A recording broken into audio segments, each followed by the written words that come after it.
So if you weren't here for the end of the break there, we've been tasked to go and investigate the other ship that we've found, and we're going to be going in one of the mechs and figuring out what the fuck's going on over there, basically. So we have a short amount of time to visit some people.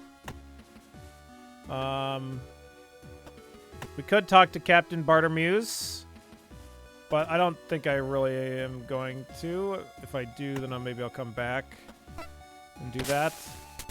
As the elevator doors open, you're immediately confronted by Vanessa standing in front of you, her arms crossed and her foot tapping impatiently. Well, that took you long enough, Lieutenant Dog. You sidestep her and make your way to the central hub. As you do, she turns to follow you. My apologies, Lieutenant. I didn't realize I was needed so urgently. Well, I wouldn't go that far, Dog. God damn it. Why did I name myself Gundog? Your frustration with Vanessa had cooled over the past few hours as you'd spent the time with Dalton and had been carrying out duties that kept you away from her. But back in her presence, you remembered how tense things had got between you on the bridge and over the radio. Lieutenant Lord, I've got a mission to be prepping for. Is there anything I can help you with right now, or can I get going? It's nothing much, Lieutenant. I just wanted to say that you did a good job on getting the Gundog operational again. Something about Vanessa's manner makes you initially uneasy. Considering how she'd behaved recently, praise was the last thing that you'd expect. Is that right? That's funny. The captain seems under the impression that you had a lot more to do with it than I did. Well, as the only active member of operations, I did have a significant part to play as the officer in charge of things. Uh-huh. Look, okay, I could have named my character anything. Gundog isn't that crazy.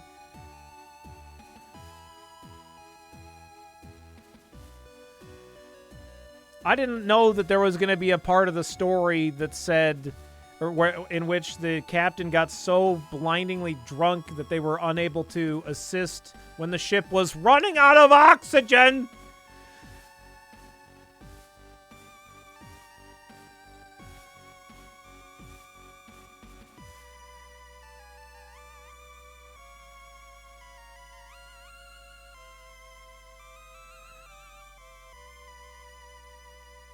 But don't let that get you down. I wanted to congratulate you. As a member of the crew who went above and beyond, the commendation you've received is the least you deserve. Excuse me. Sorry. Wow, Kiki just left because I sneezed. I'm so sorry.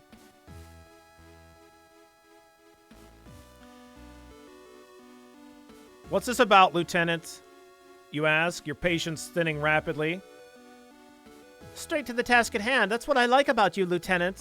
You don't like anything about me, Vanessa. Now, a proficient, able crew member like yourself, you know what it means to do your duty, but I've seen how the captain and her second carry out their affairs on this ship. What are you getting at? All I want to know, Lieutenant, is whether you think that crew members like yourself, Chief Engineer Cathys, Cadet Grange, and the rest deserve a competent commander.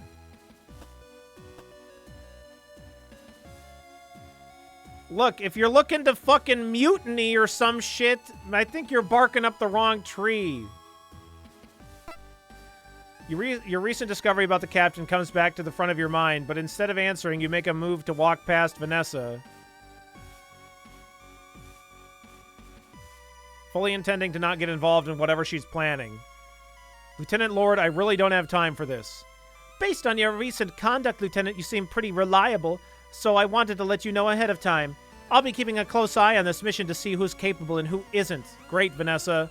I'm so fucking thrilled for you to be watching over my shoulder.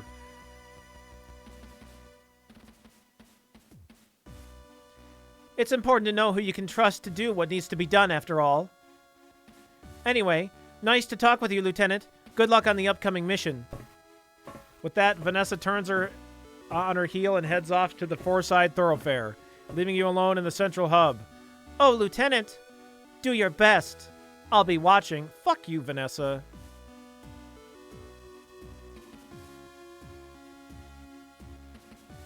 I'd rather report to an alcoholic than a complete bitch. Look, if she yeah, she definitely put the ship in danger by being drunk, but she also got a report back saying what an incompetent fucking idiot she was, which is maybe the reason that she's on this godforsaken ship. So she's got a drinking problem. Maybe doesn't necessarily deserve a mutiny, perhaps court-martial, other shits, normal ways, not like, hey, we're gonna just fucking, I don't know. It seems like she wants to mutiny. That's what it seems like to me. Anyway.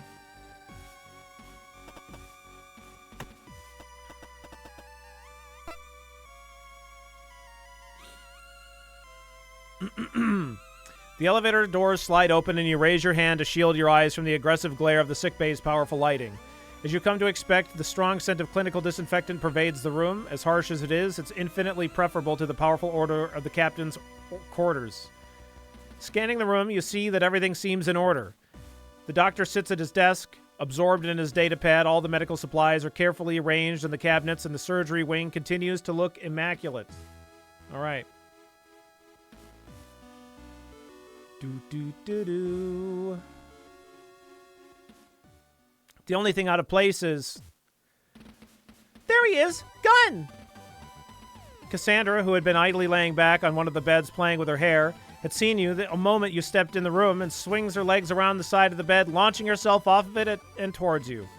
I heard all about how you... Ah!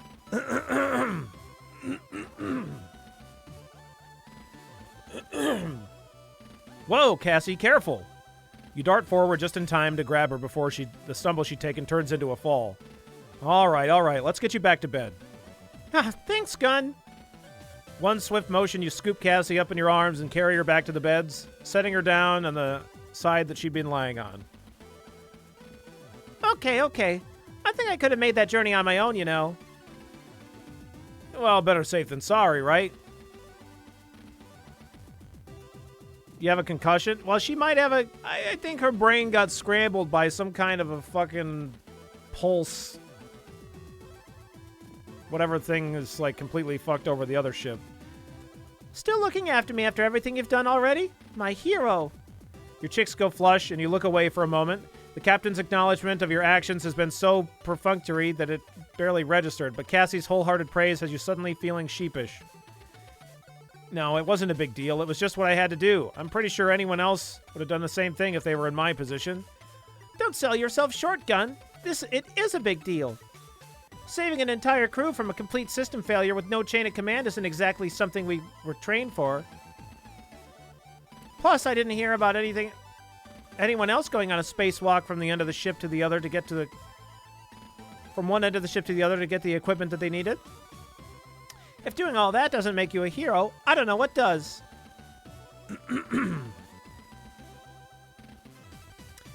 You smile and look back to Cassie. As self-conscious as you feel being called a hero, her assessment of the events isn't wrong. Thank you, Cassie. I'm pretty sure I should still be thanking you, Gun. I don't think Vanessa could have carried me down here like you did.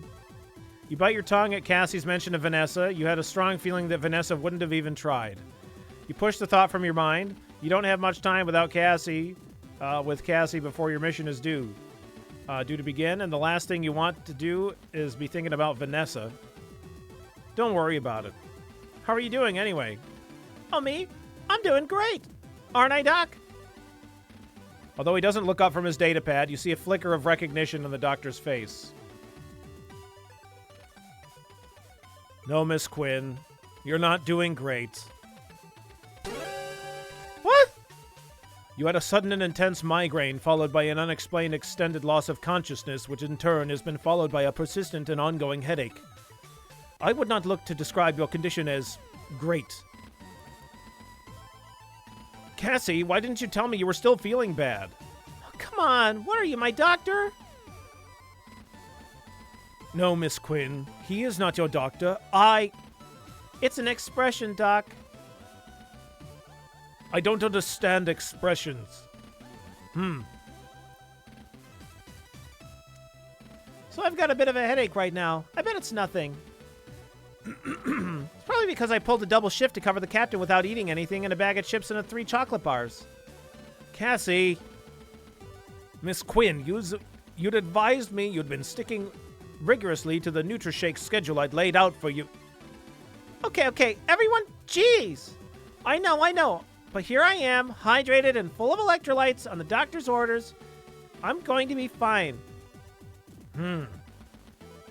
So anyway, how are you doing, Gun? Are you able to finish your shift now that the gun dog's back up and running and you've made sure everything's okay? Well, actually, we've not been able to make contact with the O'Brien, so I've been ordered to head over there in an armored frame. Oh no, honey, that seems real... With Hanson. Fucking... This noise. Oh, honey, I'm sorry. How are you feeling about it? I'm not looking forward to it. Or, it's fine. It's fine. I'm fine. We're all fine. Fine. Fine. Fine. Fine. Fine. It's fine. I mean, you mull over the prospect. Traveling in a cramped cockpit with Hanson would have never been your first choice to get to the O'Brien, but then again, it wasn't like there'd be room for you two to come to blows in there. There's only enough room for you to blow in there, not come to blows.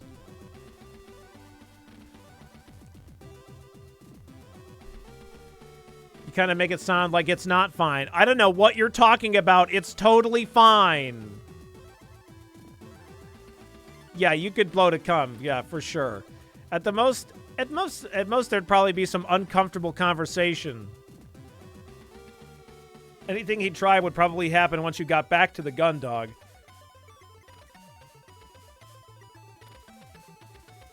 It'll probably be fine.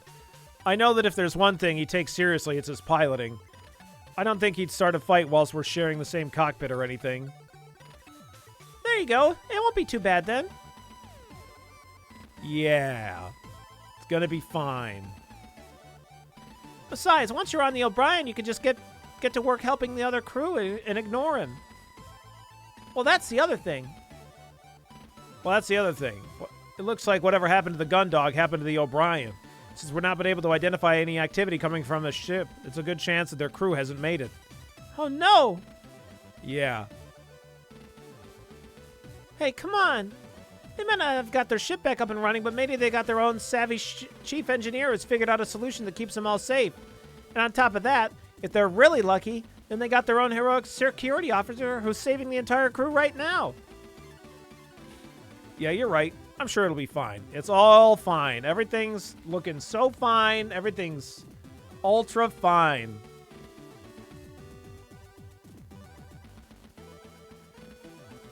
You do your best to match Cassie's enthusiasm, but you hadn't forgotten the chill in the air of the gun dog just before you got back online. One of the first signs that a ship wouldn't be able to sustain its crew for much longer than had been over 3 hours ago. Hey, Gun. Whatever happens, it'll be all right. You've already done incredible things today, way more than anyone ever could have expected. You're gonna be all right. Okay, thanks, Cassie. Besides... You said you'd book us tickets for that new water park in the Europa cluster. I'm not gonna let anything happen that'll stop us from going. Now get out of here and nail this mission, Lieutenant Dog. That's me, I'm Lieutenant Dog. Yes, ma'am.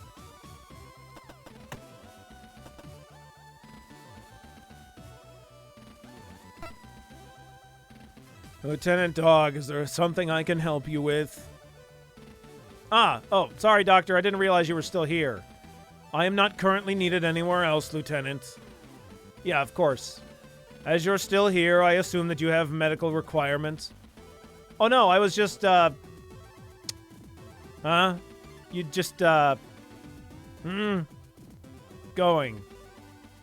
Very well, then. A very good, Lieutenant.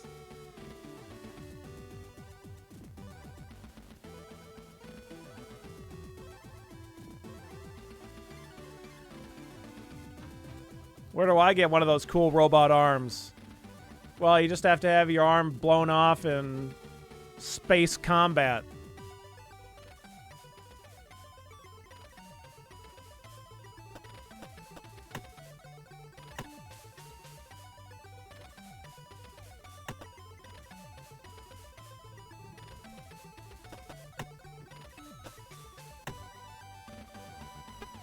All right, let's go talk with Chief Mommy.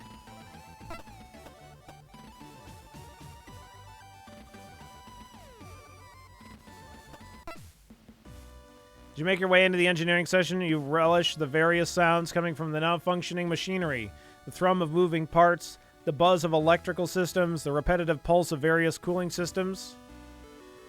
With your newfound appreciation for the activity taking place all around, you wonder if this is how the Chief feels. On that subject, "Hey Chief, are you around?" You call out, doing your best to shout over the noise. "Chief?" You wait a moment but get no response. Looking around, you can't see her anywhere. Must be in the engine room. Moving from the engineering section into one of the engine rooms is the first thing that strikes you is that the huge turbine-like machinery that fills the majority of the area is now still. You got so used to the constant motion and regular thrum that after your first few security reviews, you'd stop noticing it. But now that it was absent, the stillness is such a huge space makes you uneasy.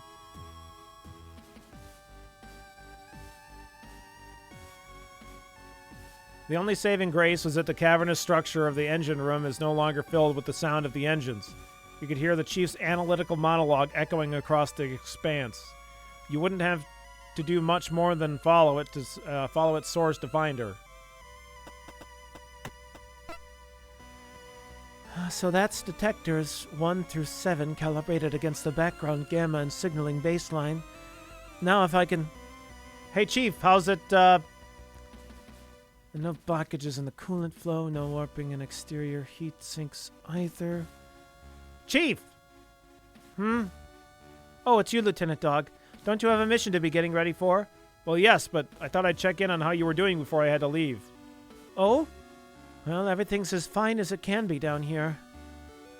The loss of power didn't do any damage as the fail-safes for hard shutdown kicked in, so because of... Not the ship, Chief. I wanted to check in on you. I'm fine, Lieutenant. I just need to get these engines back online. Where was she? We know where she was. She was in this room. But we don't know once we open the door where she was, but... Hi, Kiki. Welcome back. I'm sorry that I sneezed and it made you upset, so you left. You want to come say hi to chat, Kiki? Come here, Kiki.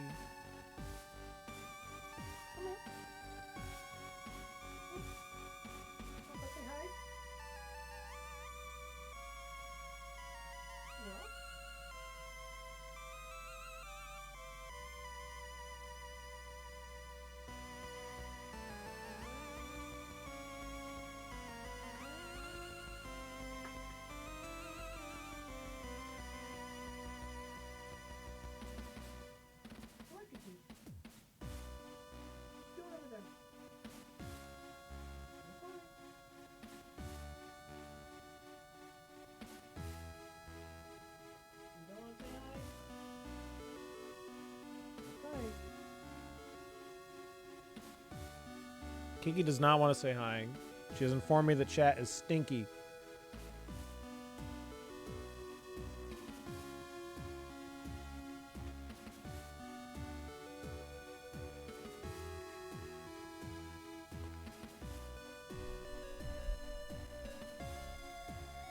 Stinky.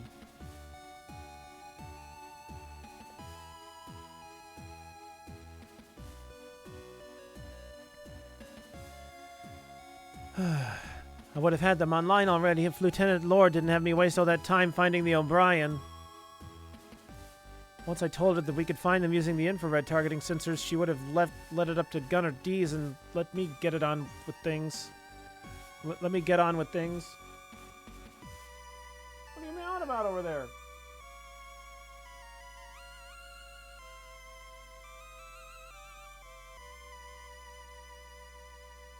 She's acting like she was about to start clawing my green screen.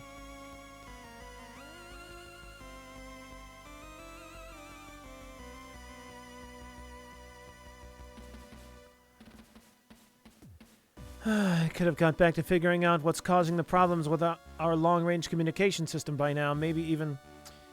That's something else that I wanted to ask, Chief. What was happening between you and the Lieutenant Lord on the bridge?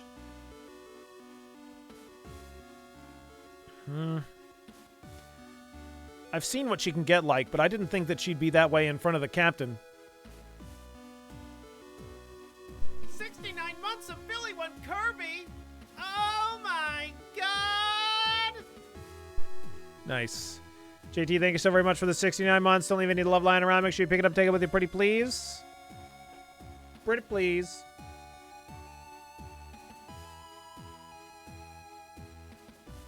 Nice.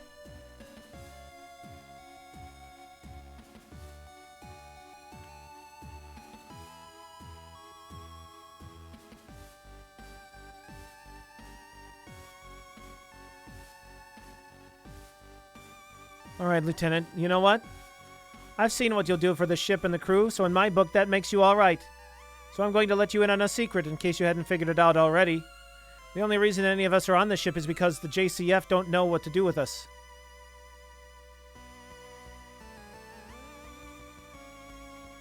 Not bad enough to dismiss or court-martial, but too much of a liability to crew anything important. And I know that includes me. As a Union woman, I've butted heads with enough of the brass that they've used every trick in the book to get me out of the way and onto my last warning. So when Lieutenant Lord realized how pissed the captain would be that the engines hadn't been reactivated, she threatened to pin this whole mess on me. That she'd report the decision to delay the engine's reactivation as mine if I didn't back up her story. God damn it. The whole thing makes me sick. Some of us actually have important work to do and don't have time to be playing games with the crew to worm their way to the top. As much as I hate going along with it, I'm stuck for the time being. Jeez, I didn't realize Vanessa could be so... But don't worry about me, Lieutenant. I'm a big girl. I know you noticed. Pretty... I can look after myself. I'll figure out some way to deal with her. You just worry about getting back to the O'Brien safely, you hear? From the O'Brien safely, you hear? Thanks, Chief. Don't mention it.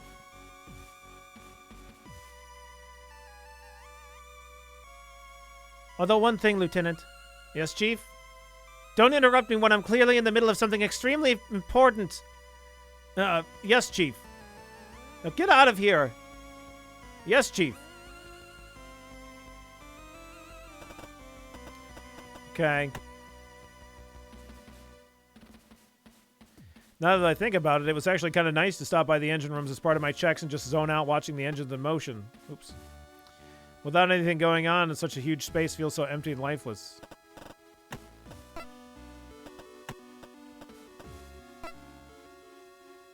Find yourself once again stood outside the door to the central computer. This time, though, the sounds of the engineering department have returned and the door is illuminated by an overhead light rather than the darkness it had been shrouded in last time. You take it a moment to stop and wonder what had happened when the computer had rebooted. It certainly hadn't seemed normal. Maybe you'd ask the chief when you both had the time, but for now you have a mission to get on with. Okay.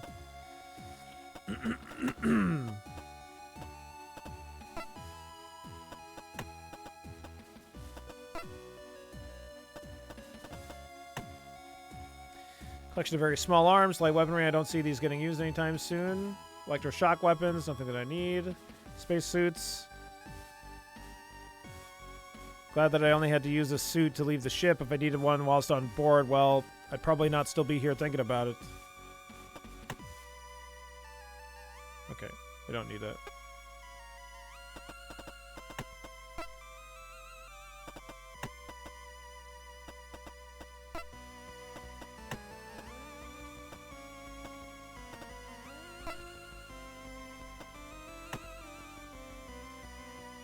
Reassuring to see everything back up and running. I never thought I'd miss the glare of all these screens so much.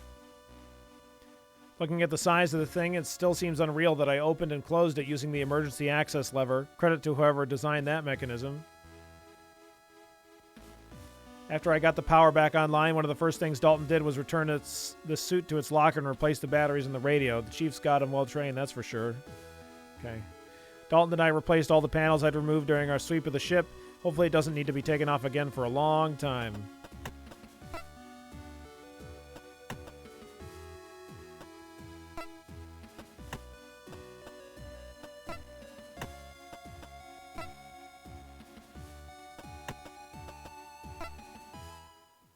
As the door to fire control slides open, you're met with the familiar sound of tinny music escaping from Dylan's oversized headphones, letting you know that the gunner is at his station. Looking around at all the illuminated screens and flashing readouts, it appears that everything here is back up and running as normal. Although there's so much information on display, you've got no idea if that's a correct assessment. Leaning slightly to catch a glimpse of Dylan, you can see that he's currently zoned out in appreciation of the track he's listening to, oblivious to your presence. Knowing that he would have recently had his personal sanctuary intruded upon by both Lieutenant Lord and the Chief, it feels cruel to disturb him, but your years of being a security officer kick in and you find it hard to resist the urge to check in.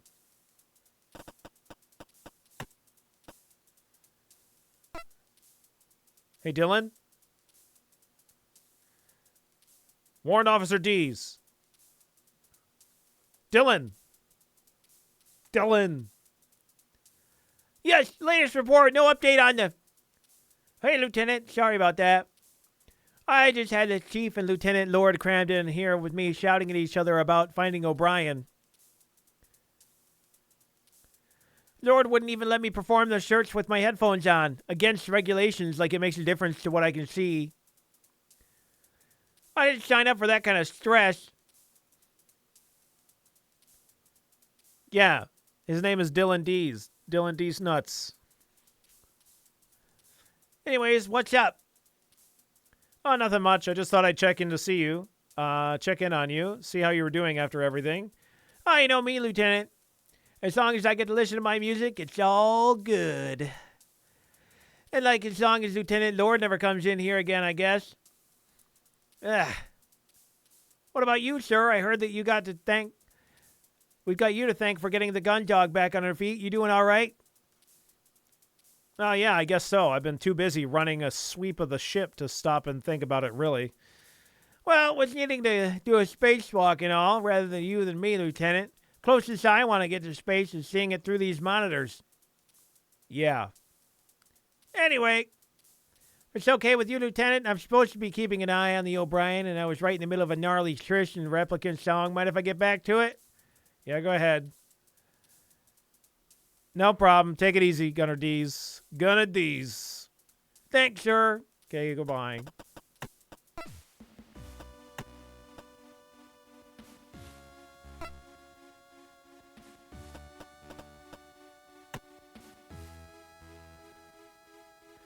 Dalton's room. He did a good job getting the drop on me in the hangar. Shame he loses marks for not having a weapon.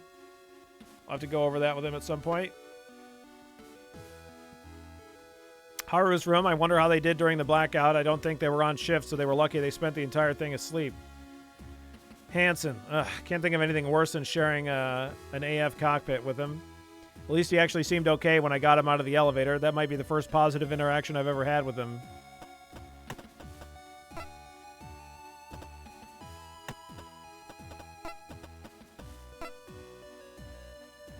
As you walk by the mess hall, you stop to take a look inside. Everything seems to be operating as normal, from the lazy spinning of the extractor fan to the food vendor cycling through, illuminating different options. At the tables, facing away from you, is Haru. You watch them as they idly swirl the contents of their cup of coffee before taking a sip. If they notice you, they aren't letting on, but from the looks of it, they seem deep in thought. You don't particularly have anything you want to ask them, but then again, you decide it may be good to check in before you head out. I'm not that hungry right now, but I bet I know who'd appreciate this. Another silent voice. I am really not feeling up to eating or drinking anything right now. Maybe when I get back. Talk with Haru. Ensign Rumney? Oh, Dog, what's going on? What's a hero like you doing stopping in the mess hall? Hansen told me he was taking you for a ride over to the O'Brien. You picking up snacks for the trip? I was just checking up on some of the crew before I left, making sure everyone's doing okay. Wow, what a professional. I'm doing all right. I was sleeping in my quarters when the power went out. Didn't even notice until Hanson started banging on my door. That's good. I'm glad you're doing okay. Yeah. Dog? Yes, Ensign? Thanks for helping Hanson out. Oh, well, you know, it's my duty, right? Yeah, I guess it is. Still, he's my flight partner. So if you did him a solid, you did me a solid. Nice. Keep it up. Maybe you aren't the coward we think you are. Thanks. Lighten up, Lieutenant. Jeez. Yeah, ha, I love being called a coward. Ha ha ha ha. Ha ha ha ha ha. Ha ha ha ha. All right, Ensign, if you're okay, then I'll leave you to it. Don't be like that, Lieutenant. You just need to chill out. If you need any help with that, you can stop by my quarters anytime.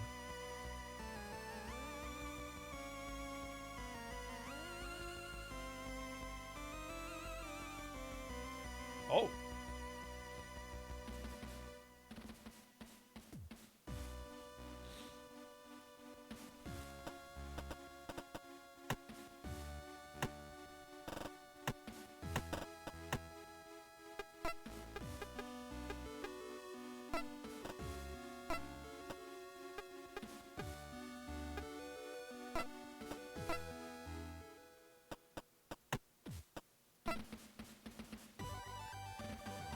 I just wanted to see if I could still give her the chocolate bar. Oh, I just thought I'd check in last time before I left, make sure you're really okay.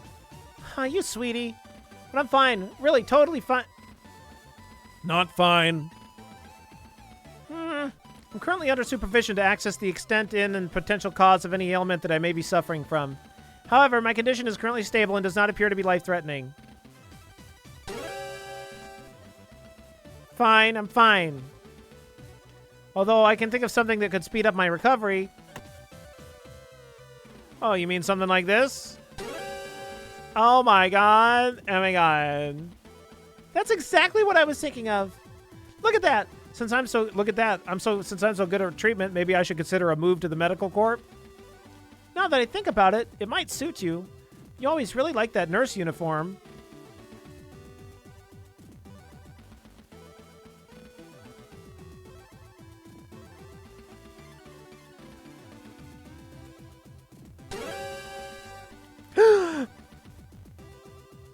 Now that you've solved this medical emergency, you need to focus on getting ready for your mission. Get out there and nail it, Lieutenant Dog. Get out there and nail it. Billy, she means you liked wearing the nurse uniform. I know what she fucking meant. Yes, ma'am. We're gonna nail it.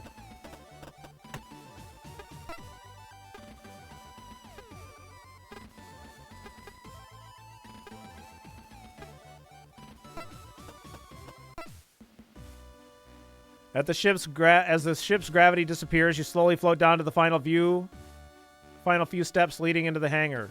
Once your almost weightless feet connect with the steel flooring of the catwalk, you kick off it towards the guardrail, grabbing it before you float past and bringing yourself to a stop. Ahead of you are the typical sights of the hangar, but for the first time since you boarded the Gundog, its expanse is filled with noise and motion rather than the usual near silence and stillness.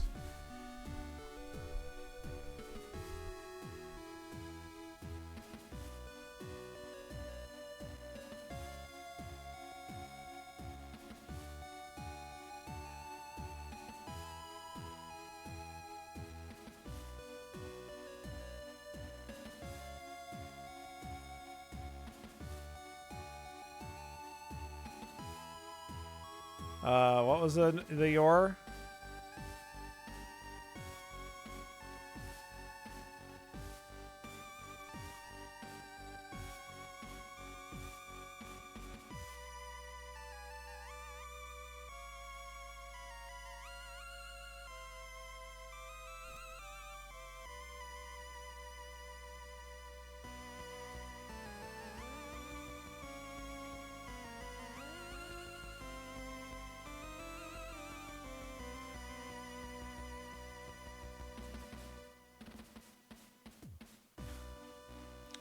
Ahead of you are the typical sights of the hangar, but the first time since you've boarded the Gundog is filled with noise and motion. Okay. You see Dalton floating from the nearby segment of the furthest armored frame to another, clearly in the process of carrying out its pre-flight checks. As he arrives at each new part, he opens an access panel, checks the hidden machinery and mechanisms underneath, and then slams the panel closed, occasionally stopping to make one tool or another from his belt to apply adjustments to the frame's inner workings. Alongside the erratic slamming of panels and whirring of electronic tools coming from Dalton, you also hear the back and forth bickering between Hansen and Vanessa. You watch as Hansen, donning his flight suit, snaps at the lieutenant and then kicks off into the empty space of the hangar, swiftly followed by Vanessa, who does not let up on whatever it is that she's trying to discuss. Glancing at your watch, you see that it's almost the scheduled time to leave. Scheduled time to depart and start the mission. No use putting it off any longer, I guess. Doing your best to not draw the attention of the squabbling Hansen and Vanessa, you wait until Dalton turns your way and then wave at him, gesturing for him to come over to you once you've caught his attention. Hey, Dalton. How are the preparations going? Oh, Lieutenant! Preparations are, at ease, Cadet. Yes, sir. Sorry, sir. Don't worry about it. Everything all right, though? Oh, yeah, everything's fine, thanks. It's just that this is the first time I've actually had to prepare an armored frame for a real mission. Every other time has been for a drill or a test or something. I really don't want to screw it up. Hey, take it easy, Cadet. I'm sure you've done a good job. What if I've done something wrong? Then you and Ensign Cruz would... Slow down a second, Dalton. Sorry, sir. No problem, Cadet. Just take it easy. Tell me, have you ever screwed up any of your armored frame drills before? Well, no. Or any tests? No, I guess not. So why would you think that you've done something wrong this time? I mean... I'm sorry. I guess I was just getting a bit nervous. It's all right, Cadet. We all get a bit nervous the first time we have to do something for real. But I've seen how hard you work and what the Chief puts you through, so I'm sure you've got it all done up to her standards. Thanks, sir. Although, she always makes me double-check the actuators. What if I've forgotten the actuators? Ah! Oh, boy.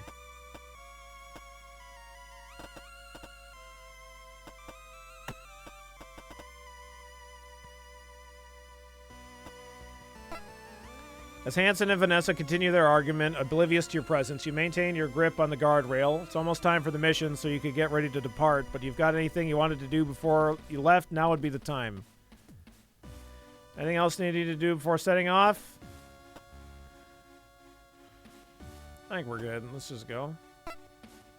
Although the prospect of the upcoming mission makes your stomach drop, you take a deep breath in, hold it briefly, and exhale slowly, calming yourself. Gathering up your resolve, you kick over to the storage lockers near the hangar entrance and remove a flight suit from one, pulling it on over your normal uniform. It had taken much longer to get the suit on earlier, but thanks to that unwelcome refresher, you now slide it on relatively effortlessly. After closing the clasps and the last of the suit's seals, you take the helmet from the locker and tuck it under your arm, turning back to face the main hangar. Hansen and Vanessa's bickering doesn't seem like it will end anytime soon, so with a weary exhalation, you float forward, vault over the guardrail, and kick off it, sending yourself towards Hansen's armored frame.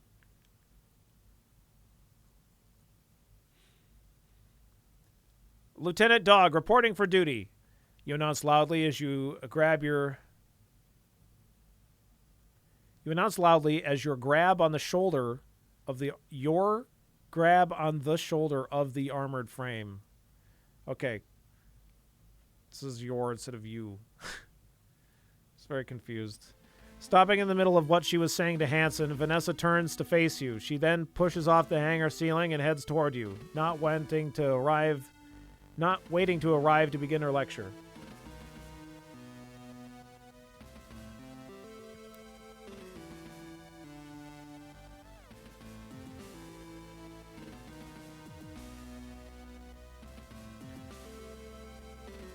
It's about time you arrived, Lieutenant. You're due to depart in a few minutes. What exactly do you think you're doing turning up this close to the mission start time? Go fuck yourself. I will vent you into space. I'll remind you that I'm responsible for overseeing this assignment, so I won't have your lack of timekeeping impacting the outcome. Now before she can get much further into her tirade, Vanessa's cut off by Hansen, who floats in between the two of you and into the open cockpit of the Juno.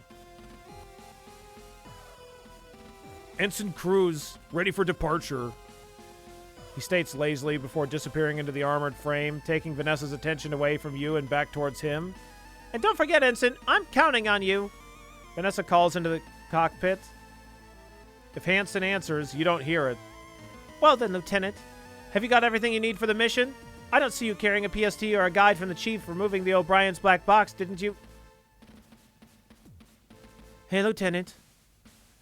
The Chief's loud call comes from the hangar entrance, and you see her heading towards you with a large off-white object under one arm and a manila folder in hand.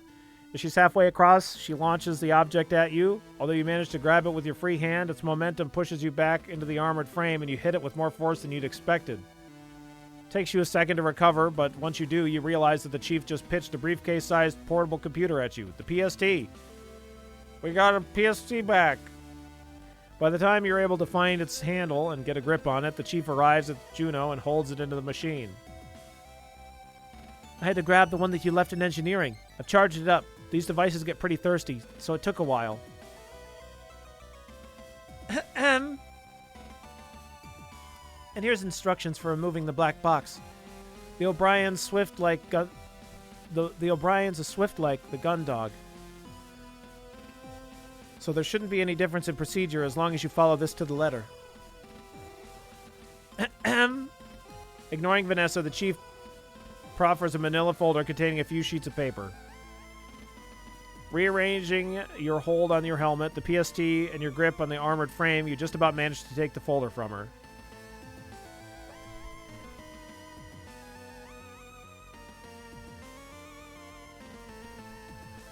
Whew, man. Sneezing like crazy.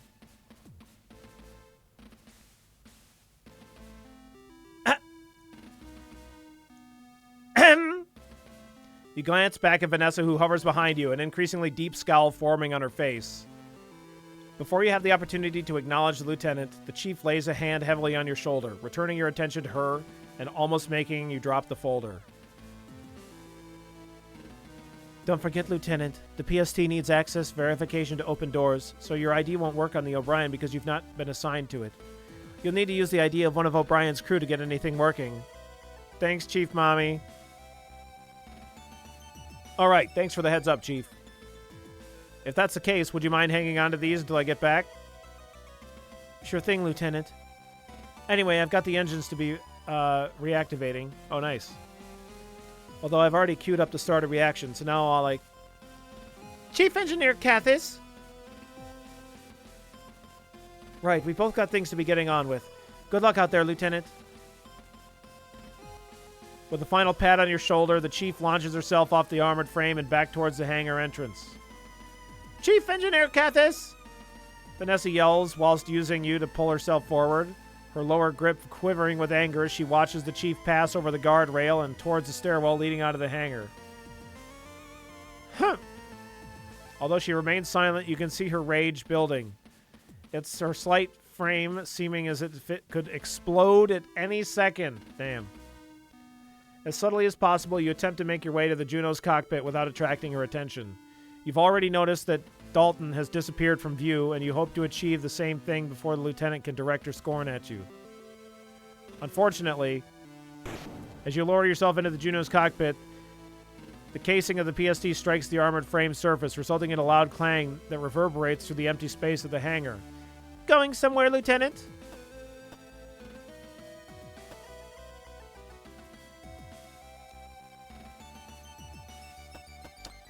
Back away slowly. As Vanessa glares at you, waiting for your response, you meet her gaze and keep your eyes firmly locked on hers. Instead of answering, you slowly and silently continue your way down the cockpit entrance.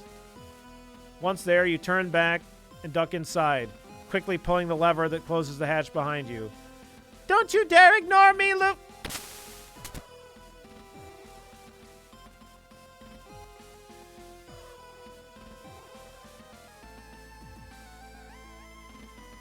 With the hatch closed behind you, Vanessa's yelling is immediately cut off, and all you can hear is the gentle hum of the frame subsystems. Once there should be a comma there. Once inside, your eyes quickly adjust to the low light, with the only sources of illumination being the occasional backlit dial or readout. You pause for a moment and grit your teeth. This was the first time in years that you've been inside the cockpit of an armored frame. It might be a newer model, but it was pretty much exactly how you remember it. Get out of my eyes, please. It's too late. We're already in your eyes. We're not leaving now.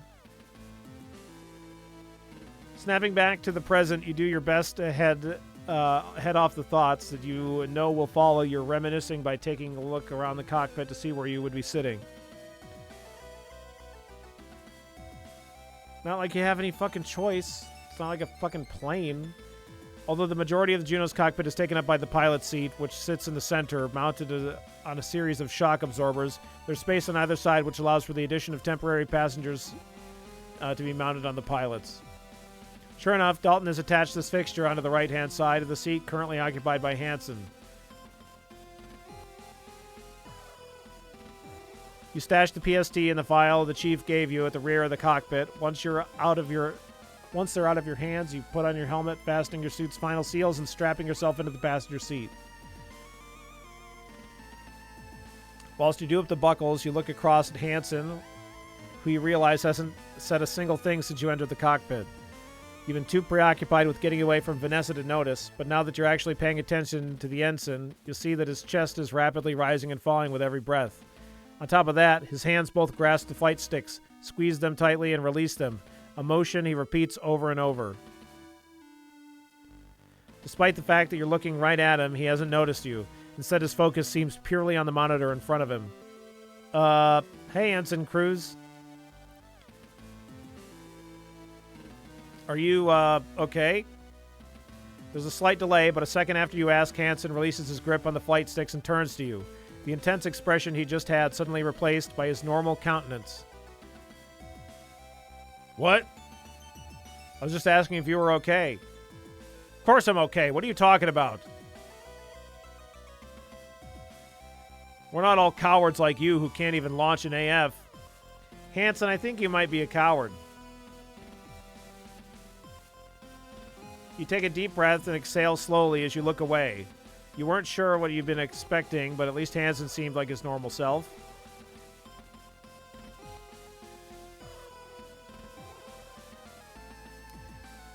Yeah, Mystic. Thankfully, any follow-up from him is cut off by Vanessa's face appearing on the comm screen and her voice in the frame speakers. Oh, God. No. No. No.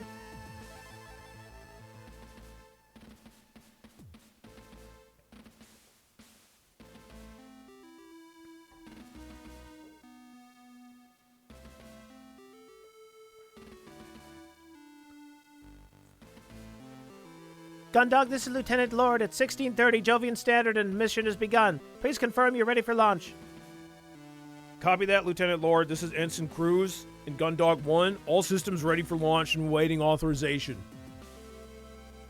Understood. Authority granted. Stand by whilst you're transported to take off.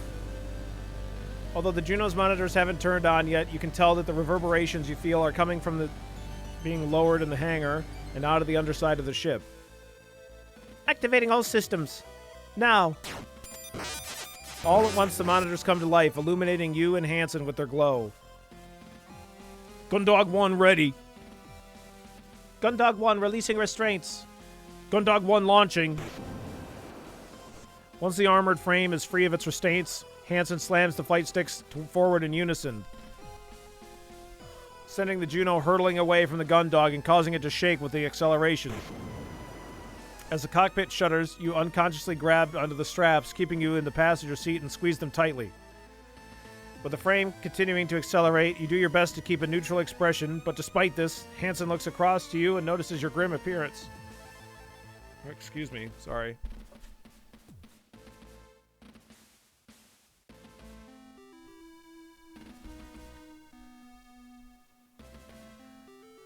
What's the matter, Lieutenant? Feeling flight sick already?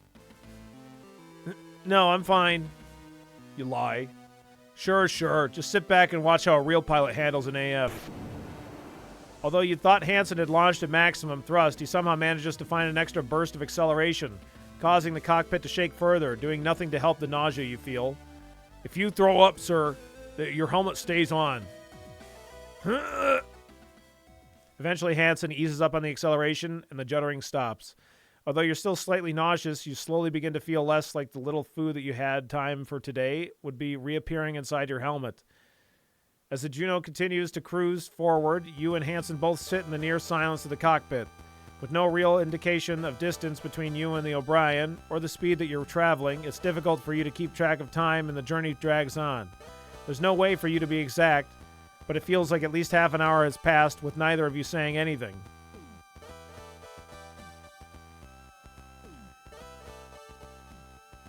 Eventually, the oppressive silence, coupled with your increasingly desperate desire for a distraction, forces you to think about something you never thought you'd do. Willingly start a conversation with Hansen.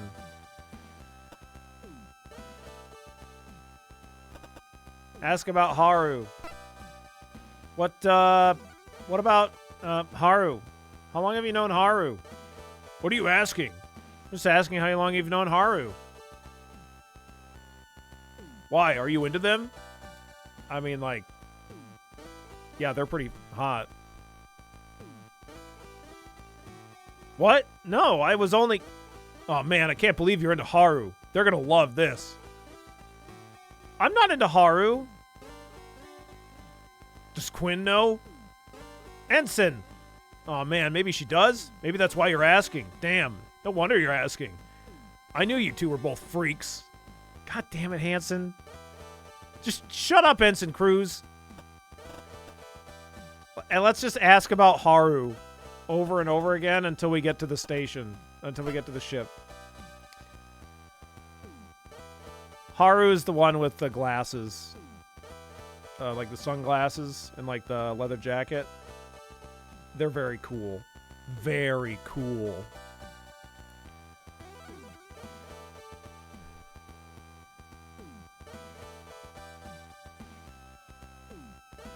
So, you start before trailing off quickly as Hansen doesn't acknowledge you at all. How long have you been on the Gundog? Hansen gives you the briefest flicker of acknowledgement, but doesn't take his eyes off the main monitor.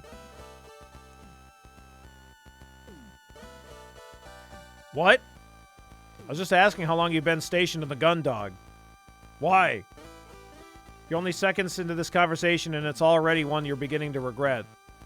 I just, thought I'd ask. I heard people talking about your piloting, and yeah, people could say whatever they like about my piloting. Doesn't make a difference because I've been stuck on this joke of a ship for a year. Not that it matters. Every other pilot in JCF is doing nothing but drills right now, so who cares where I am? I wonder what Hansen did to deserve being on the ship. Did he do war crimes? Is he not the pilot? Did he not do the piloting shit that we said or that we heard that he did? I don't know. Fresh, uncomfortable silence hangs in the air between the two of you as you mentally scramble for a response. So what are you doing on the ship anyway? How'd you screw up? Your first instinct is to fire back that you aren't to screw up like him, but you know that you can't admit that Cassie had your transfer put through as a favor without the risk of it getting back to Vanessa. I didn't screw up anything. I just got transferred here on short notice to fill the role, that's all. Whatever, sir. You don't get dumped on the Gundog unless you screwed up or are defective. So what was it? Neither. Yeah, sure. Tell him about the report? I don't know.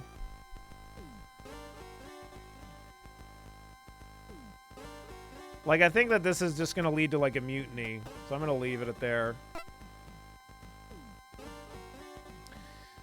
As the two of you continue your flight towards the O'Brien, the quietness of the Juno's cockpit adds to the sense of tension you feel between yourself and Hansen. Yeah, exactly, Happy Matt. Probably not. As the two of you continue your flight towards the O'Brien, the quietness of the Juno's cockpit adds to the sense of tension you feel between yourself and Hansen. Despite not engaging with or even acknowledging you, you can't help but feel a sense of pressure. Hansen's simple presence continues to put you on edge. Stop edging me, Hansen.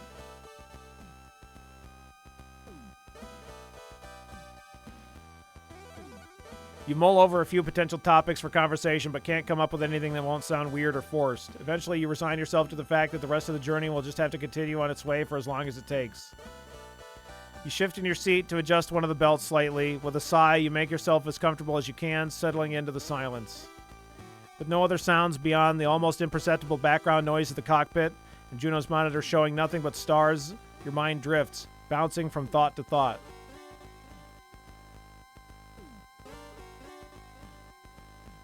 The warmth of the cockpit and the gentle vibrations caused by the shuddering of Juno's engines cause your thoughts to idle and slow. Eventually, without realizing it, you begin to drift off to sleep. You're almost completely gone when both you and Hansen sit upright and fix your attention on the main monitor. Although there's nothing to see beyond the stars and the visual indicator, you know that this means the O'Brien is close by.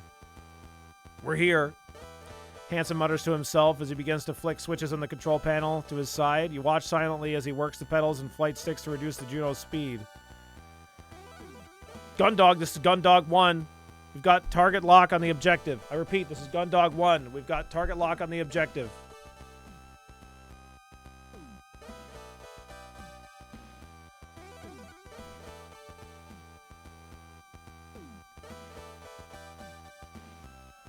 Nothing. Hansen scowls at the communication screen as it returns nothing but static and an indication that it hasn't picked up on any incoming signal. Hey, what's up, Sharklove? How you doing?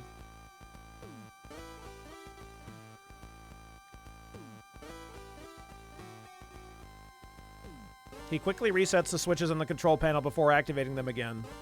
I repeat, Gundog. This is Gundog 1. We got target lock on the objective. Do you read? Chillin', vibin', and loafin'. Nice. Hell yeah.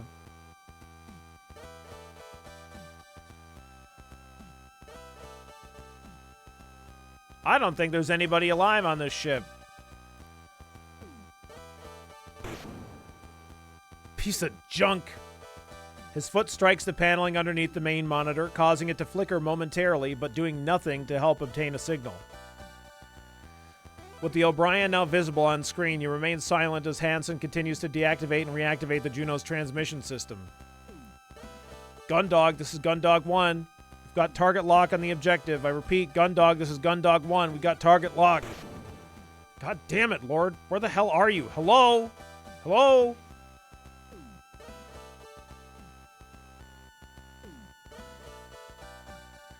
This time, Hansen's fist strikes the main monitor. Thankfully for both of you, the reinforced glass of its screen remains undamaged. You move as far away from Hansen as the restraints of your temporary seat will allow. You always knew he was hot-headed, but that didn't make this any easier to deal with. Try and calm him down, maybe?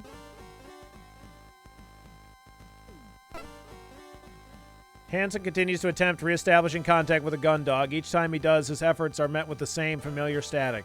Come on! What's wrong with this piece of crap, Gundog? Come in! Ugh. Hey, come on, take it easy. You tell him, holding both your hands up, palms forward in a placating gesture. Don't tell me what to do in my frame, dog.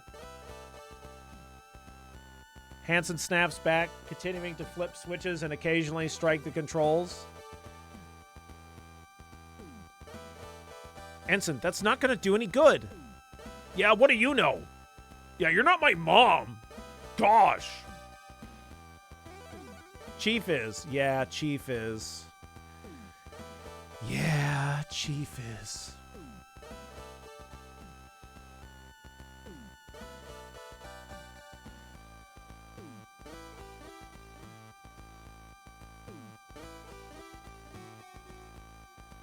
Nah, couldn't be, Mystic. Couldn't be. You can barely contain the long, exasperated sigh you feel building inside you, but you manage to not express it, knowing it will just set Hansen off more. Instead, you tell him what you remember the Chief telling you earlier. Before all this started, the Chief said she was having problems with the long-range communication system. It was causing issues with our transmission to the O'Brien as well as the targeting system. It's probably not fixed yet. It might have even been made worse when the power went out. So what? We're out here with no mission control? You pause, crossing your arms and shrugging. I guess so. Yeah, of course. Can't expect anything to go to plan with when that ship's involved. Gundog 1, in case anyone out there can actually hear us, we're approaching the JFS O'Brien, carrying out the visual inspection of the O'Brien now. With the O'Brien now close enough for you to actually make out its finer details, Hansen decelerates the frame, bringing it to a nearly complete stop. Deftly adjusting the Juno's orientation, he then begins to circle the Swift-class ship, and the two of you focus on the monitor, trying to identify anything out of the ordinary on the O'Brien before you get closer. Wait a second, is that... You point to O'Brien's main airlock, and Hansen quickly sets a camera to zoom in on it. Wide open. Looks like someone tried the same stunt as you. No, that's not it. I closed the secondary airlock door behind me. Both of those doors are open, which means the ship must be completely depressurized.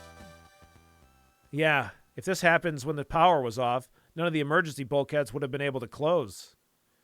Two of you sit in silence, both considering what you've just found out. If the same thing happened to the O'Brien as the Gundog and someone had opened both airlocks, then what little breathable air was left on the ship would have been sucked out into space. B1K Live. Commoner, thank you so very much for the 19 months. Don't leave any love lying around. Make sure you pick it up, take it with you, pretty please. Pretty please.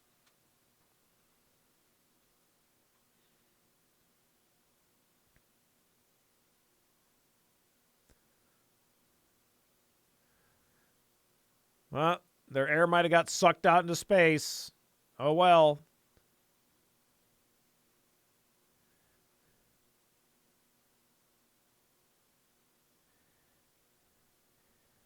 Yeah, I don't know, because based on our ship, like the doors closed automatically and we needed power to force them temporarily open, right?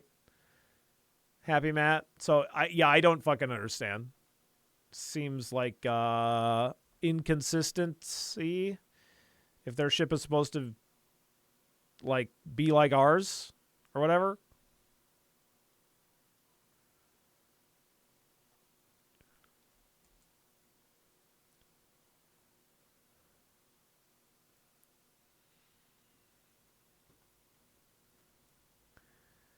We still got a mission to do. Come on.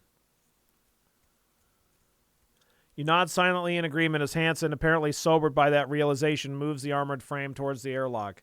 This isn't necessarily the end, you think. If some of the crew were lucky, they might have been able to get their spacesuits on before they ran out of air. They'd be running low on oxygen by now, but... It's Gundog 1, docking with the O'Brien. Now only meters away from the other ship, Hansen brings the Juno to a complete stop with a surprising amount of delicacy as it reach out with one arm, grabbing hold of a protrusion from the ship and anchoring itself. All right, let's go. In a well-practiced motion, Hansen releases himself from his seat's harness, moves forward, and grabs the lever to open the cockpit's hatch. As soon as it's open, you feel the rush of the cockpit's air escaping. Meanwhile, Hansen pulls himself out and steps into the airlock. Having a slightly harder time with the straps on your harness, it takes you a few moments longer to release yourself. Once free, you gather up the PST and the instructions the chief had given you before making your way out of the Juno. Okay. Two of you tentatively make your way from the airlock itself through to the room beyond. Although nothing is obviously broken or wrong, the fact that you're standing in an area identical to the one of the Gundog, but open to space and completely uninhabitable, sends a shiver down your spine. Yes, Hansen. You look to Hansen and see him mouthing something that you can't hear. You continue to stand there in confusion as Hansen wordlessly gestures at you until he looks exasperated. It takes you a moment, but you realize what's going on and reach up to the radio on your chest panel, flicking the switch on that activates it. Yeah, we're kind of stupid.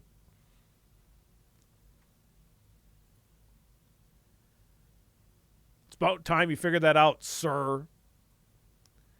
Hansen's voice crackles over your helmet speaker. Unlike the Juno, where the cockpit was pressurized so you could hear each other, now you find yourself standing in a complete vacuum where no sound can travel. So what's the plan, sir? You turn to survey the empty void of the airlock. The first priority given by the captain was assisting the crew of the O'Brien to get their ship back online. But judging the current state of things, judging by the current state of things, you weren't sure that you'd have much luck with that. Yeah. The plan. You say to yourself more than to Hansen as you go over the current situation in your mind. That's right, Lieutenant. The plan. Right now you've got rank, so without Lord screeching down our comms, this is on you.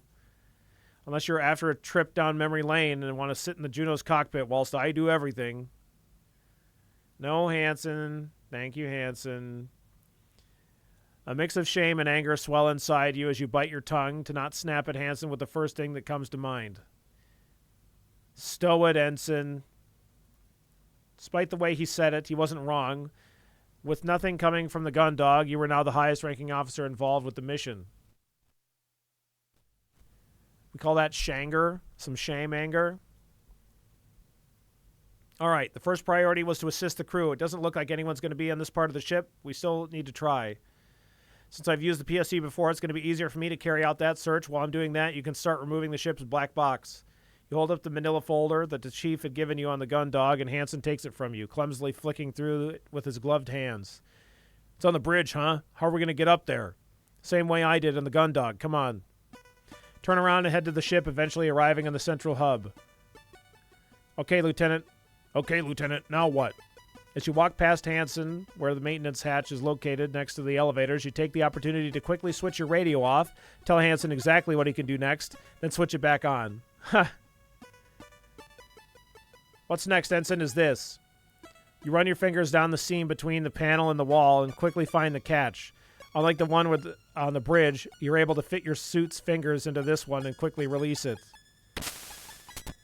As the hatch comes away in your hands, you wait to feel the sensation of air rushing out of the crawlway. Unfortunately, you feel nothing, confirming one of the fears that you had about the ship and their crew. So what you're saying is that there could have been somebody in there and you could have just vented them into space and you were like waiting for that to happen? Okay.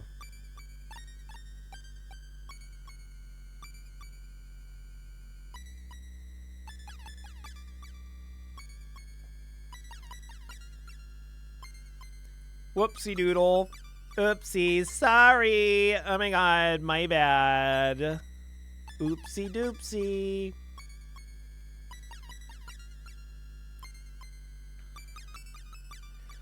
Placing the hatch down, you return to Hansen, saying nothing about your discovery and instead gesturing to the ladder. At the top of this ladder, you'll find another panel like this one that leads into the bridge. To release it, all you need to do is push on the catch from the inside. Think you can handle that? What do you think, Lieutenant? You're not dealing with some dumb security officer here or anything. Let a pilot show you how it's done. With a swagger that's only exaggerated by the bulk of his suit, Hansen strides past you, steps into the access tunnel, and heads up the ladder. You take the opportunity to turn your radio off again and tell him what you really think about pilots. Okay. Could you, now we're being, like, unnecessarily a douche. Like, I get it. We're not getting along with Hansen, but, like, this is the second time. I think anything past the first of turning off our radio just so we can, like, swear at him is just, like, unnecessary. What if you just kissed? Yeah, we just need to kiss. Once you're done, you switch back on, switch it back on in case he sends any transmissions. Now that you've sent him to work, it's up to you to try and find any survivors of the O'Brien's crew and use their help to get the ship back online. You look around the empty central hub. The same silence that previously filled the gun dog is now filling your helmet. After a moment of contemplation, you head towards the first place you think may be fruitful to explore.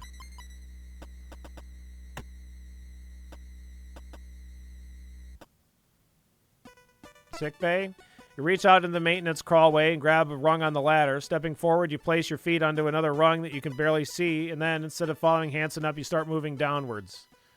As you descend the crawlway, eventually becomes completely dark. The only indication that you're given that you've reached the bottom is when you bring your foot down and you unexpectedly stomp on a floor panel. Yeah, that's how that works.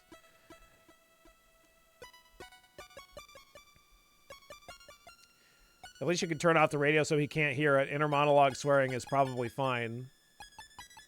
Yeah.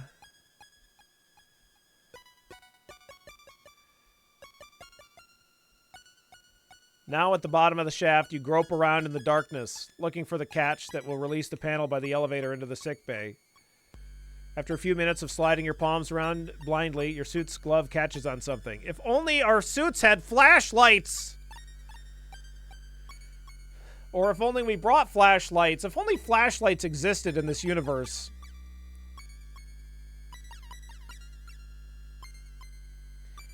You investigate it with your fingertips to confirm it's what you're looking for before releasing it, grabbing the panel as it falls away and placing it to the side as you step through into the sick bay. With no rush of air to indicate that you're depressurized the room, you are almost entirely certain you knew what to expect, but what you find goes beyond that. Yet again, like, I don't know what we would do, but it's like we're expecting these rooms to be pressurized, so if there were people in here, then they would just die if we open the door. So, like, it's not like we'd be able to hear them if we knocked on the door or whatever, but I don't know. Okay.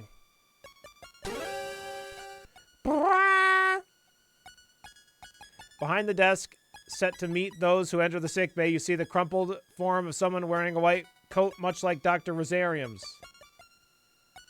I think we already know the whole thing is airless. Yeah, but our character keeps saying, with no rush of air to indicate that you've depressurized the room. So, like, they're kind of expecting that? Yeah, he's just hung up about it. Yeah, he is hung up about it. I guess that's what it is.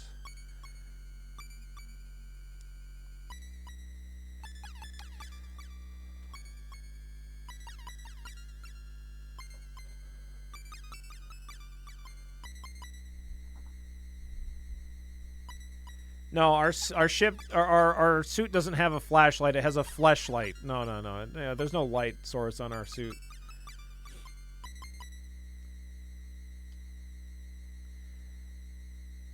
You quickly make your way over to them, but as soon as you stop momentarily, you stop momentarily as you feel something crunching underneath your boots. Looking around, you can see that the doctor is surrounded by broken glass. Taking stock of the room, you realize the cabinets at the far end of the sick bay are all still locked, but the glass panels have been shattered and their contents scattered. Instead of trying to puzzle out what's happening, you turn your attention back to the doctor, kneeling down and gently turning them over. You're faced with a woman who seems to be in her mid-50s, sandy hair done up in a loose bun with errant strands tucked behind her ears. You notice that the two lenses set in her round wire-frame spectacles, one is cracked and the frames sit askew on her face. Although her pale blue eyes are wide open and staring at you, they don't move, and she does not blink. Her skin is pallid, matching the cool blue of her eyes, striking red of her lipstick standing out in a dramatic contrast. Okay.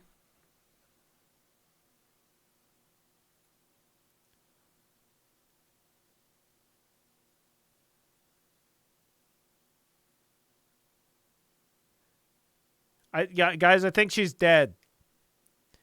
You stay holding the doctor for a moment before gently laying her down, and with as much delicacy as you can manage in your bulky spacesuit, you close her eyes. As you stand up, you exhale deeply.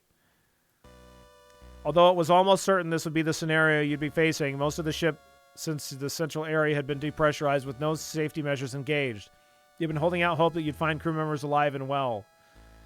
I really hope that we, like, open one that had air in it and we cause people to die, just so that our character gets to find a room that had oxygen in it, and he's still fucking opening it like an idiot anyway. Despite the sight of the doctor, you still hold on to that hope.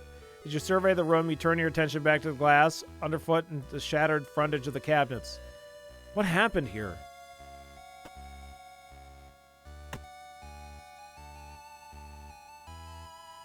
Door's closed, and since I can't see, there's no one in there, I'm not going to waste the PST's battery opening it.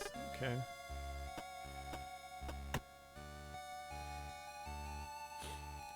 Ship's doctor, it looks like she was involved in a struggle down here, but I can't tell whether she died before or after the ship was depressurized. Was this... Was this Sephiroth? Oh my god.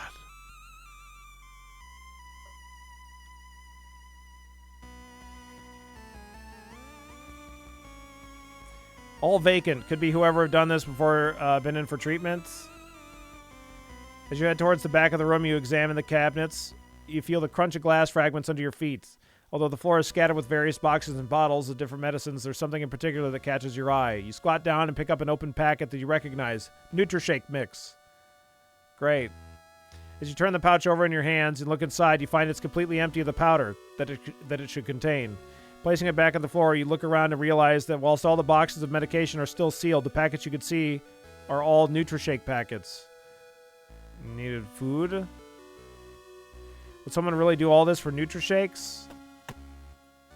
Stand over to the doctor trying to see if there were any clues of what happened. Shouldn't she have an ID on her that we could use to open doors with our PST thing?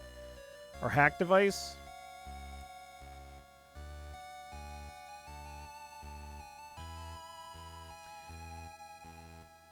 As you survey her, you notice that unlike Dr. Rosarium, she doesn't wear her stethoscope around her neck or her keycard on a lanyard. Oh, hang on, her keycard. The thought reminds you of the Chief's instructions that you need to use a keycard from a member of the O'Brien's crew if you were going to activate any doors with the PST. You steal your resolve, aware that what you need to do, but not finding the concept altogether pleasant. Sorry about this, Doctor. Squatting beside her, you pat the doctor down. Although the thickness of your spacesuit's gloves make the task difficult, you do your best to be respectful. Eventually, you reach the doctor's waist and feel a protrusion from her side. Opening her white coat, you see an internal pocket, and after a moment spent trying to fit your gloved hands inside, you manage to grab a hold of something and pull it out. Doctor's key card. You stand up and read the name of the back of the card. Dr. Esri DeBoer.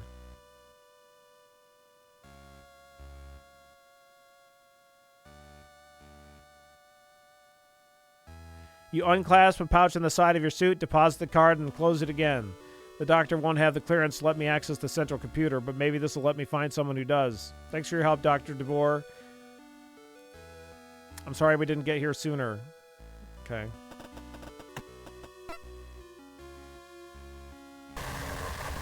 Oh, fuck.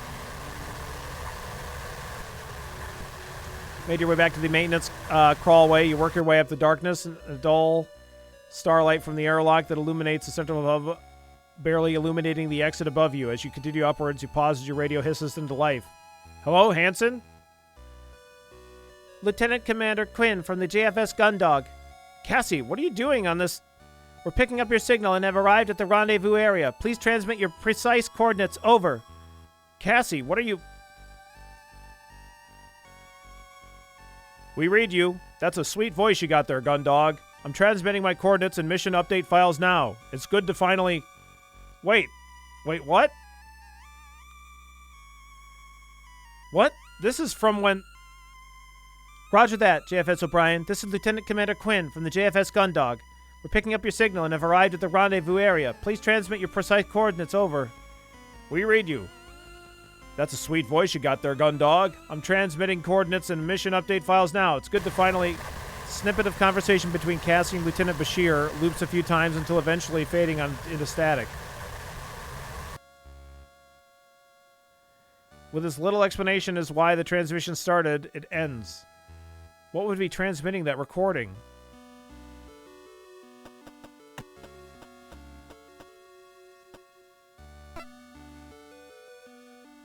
Stop to peer into the darkness ahead and catch a sight of a silhouette in the distance. Who is that?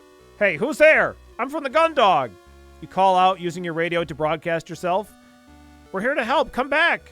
As the figure vanishes into the gloom, you dash after it, eventually arriving at the end of a long corridor that makes up the four-side thoroughfare. Having headed past the two crew corridors and seeing no one there, you either move towards the end of the corridor, a dead end when considering the doors to fire control, the mess hall, and the hangar are all sealed. Having headed past the two crew corridors and seeing no one down, either you move towards the end of the corridor, a dead end when considering the doors to fire control, the mess hall, and the hangars are all sealed. Okay.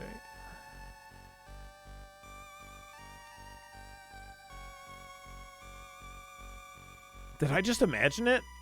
You turn around trying to see if you'd missed something, but with no signs of life here aside from yourself, you begin to doubt that you saw anything at all. This mission must be getting to me. Better get this over with before I start seeing things. Well, if you already did. It's too late.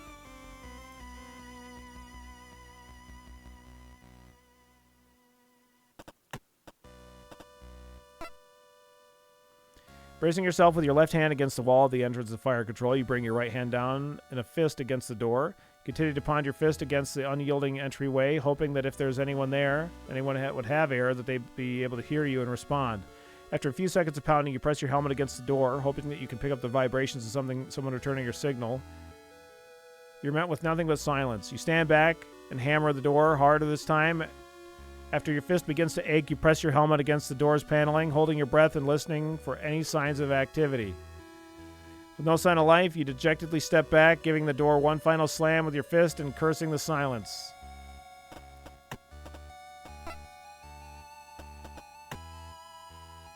Rory Way. Uskstadt. Mark Boot.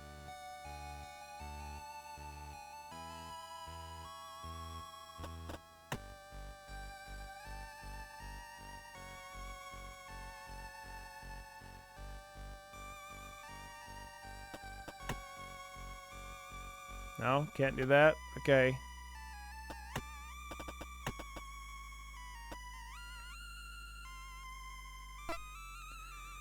Stood outside of the door that would be yours. You'd served on the O'Brien instead of the Gundog. If you had served on there instead of the Gundog, you can't help but feel a bit nauseous. The familiarity of the door, the corridor, the thoroughfare, it all forces you to think about how close the Gundog came to being out here before the O'Brien. You push that thought from your mind. As close as it was to happening, it didn't. You were here, now, not whoever lived behind that door. Balling up your right hand into a fist, you hammer against the door. You place your helmet against it, waiting for a response. When you don't get one, you repeat the process a few more times until eventually you step back, rubbing your gloved hand to try to ease the soreness from the pounding on the door. No one's in.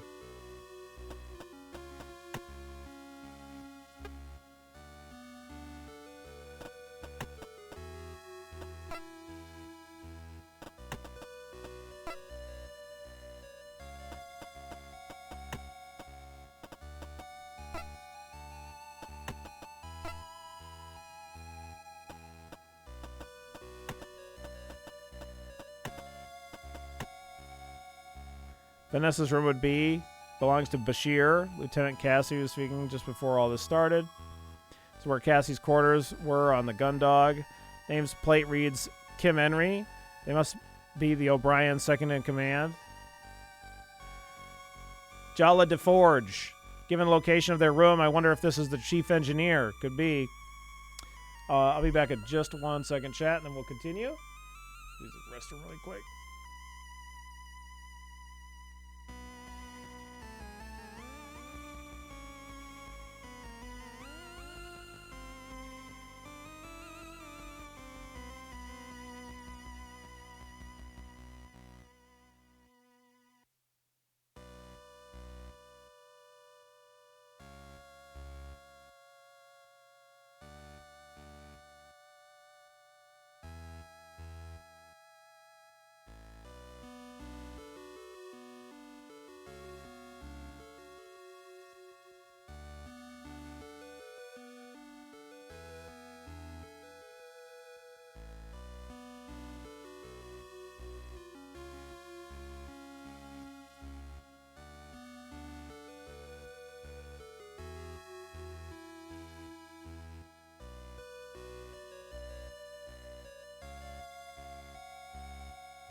Okay.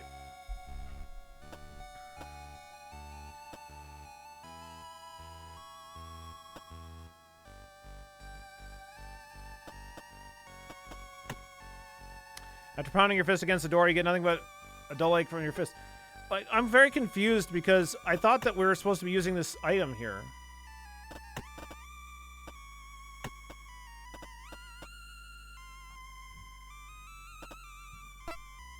You approach the captain's quarters at the end of the corridor and see the Jovian insignia as one of the Captain Bartomuse's door.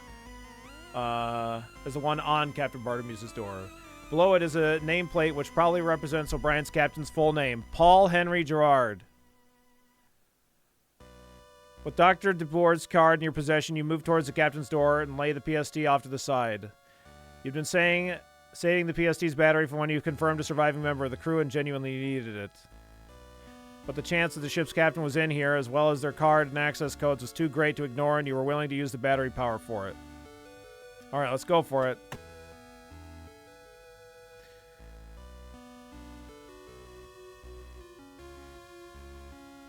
Oh, hell yeah, Galaxy. That sounds great. Eventually selecting the unlock function. And now, with a sense of trepidation, you unfasten the pouch of your belt, take out the doctor's key card. As a security officer, your card had enough authority to access every room short of a central computer, even the captain's. You weren't entirely sure that the doctor's card would be sufficient. Well, it should be. They're the doctor. Without much of an alternative, you slide Dr. DeBoer's card into the slot and hold your breath. Thankfully, you see the door begin to slowly slide open. With an exhalation of relief, you stand up. Once the door is open enough to allow you through, you make your way inside. As you'd expected, Captain Gerard's quarters were almost identical to Captain Bartomuse's, with a few small differences. Like the lack of any open bottles of liquor. Yes, yes.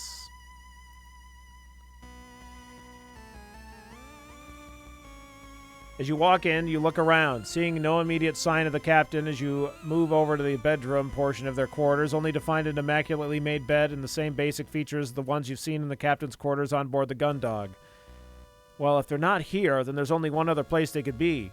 Leaving the bedroom, you walk past the desk and stand by the door to the bathroom. You gingerly knock, but after realizing that with no air, no one would be able to hear that you bang on the door and wait for a response. With no answer forthcoming, you slide open the door, finding nothing but a pristine bathroom. Well, I guess they're not here then.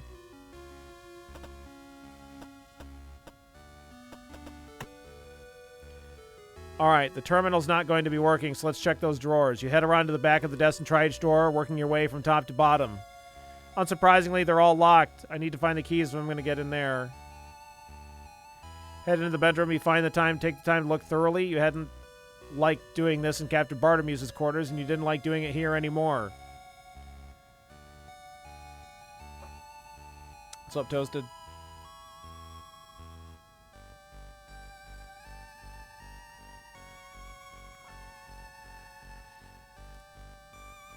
Check the chest of drawers, check the bed. Despite a rigorous check of the room, you don't find anything interesting or useful, just personal effects of the captain that you can't help but feel guilty for rifling through. Shut up about feeling guilty about it, my guy.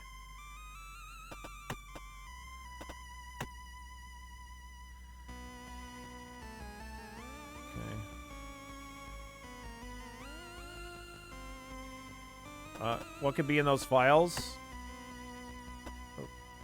Can we... Oh, here.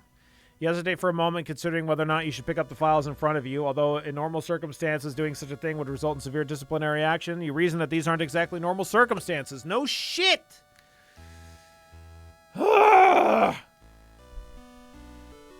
Anything that could explain what had gone on or help the O'Brien had to be investigated. Besides, you think it's not like this would be the first report you'd read today that you shouldn't have.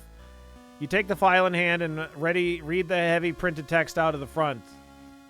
JCF Naval Report, JFS O'Brien, Mission Log 132. Flicking through the report is made difficult by the clumsiness of your spacesuit's gloves, but you manage to quickly skim your way through the file's contents. You scan the pages of general day-to-day ship operations to see if you can find anything out of the ordinary. As you work your way through the logs, a few curious entries amongst the expected information catch your attention. April 8th, O'Brien's routine patrol path adjusts to investigate erratic Higgs field distortions in outer limits of JCF territory. Investigation reveals significant residual boson distortion, inconsistent with standard JCF drive output. JFS Gundog dispatched to support with investigation. April 21st, continue to sweep the area surrounding distortion, finds unknown object, not recognized as Jovian, Martian, or Solar Federation. Ensigns Boot and Stet dispatched to retrieve. Object on board at 1927. JST. April 22nd, long-range communication systems remain down. Source not yet identified by Chief Engineer DeForge. O'Brien moved to Rendezvous Point to meet JFS Gundog for duty transfer. Okay. April 23rd, rendezvous with JFS Gundog behind schedule. Chief Engineer DeForge investigating unknown object for potential cause of communication failure. Destructive investigation authorized. Sounds like they ran into similar issues as us around the time they took whatever this unknown object is on board. Unknown object, huh? Could be anything.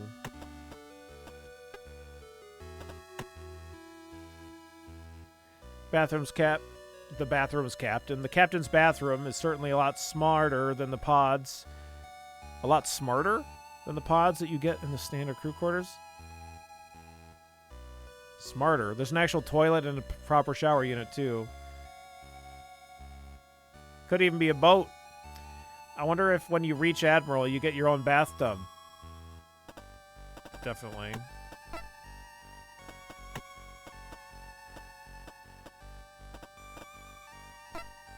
Standing in front of the door that on the Gundog would be entrance to Cassandra's quarters, you begin to feel a bit queasy.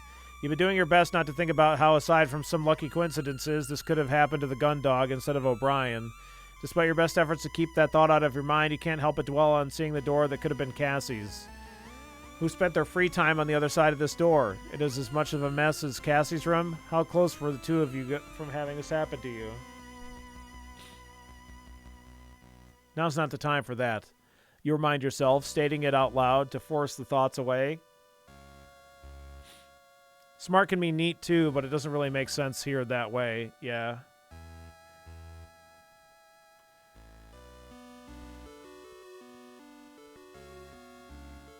With your focus back on the task at hand, you repeat the process you've been using to check for signs of life or crew activity. Unfortunately, you get nothing back.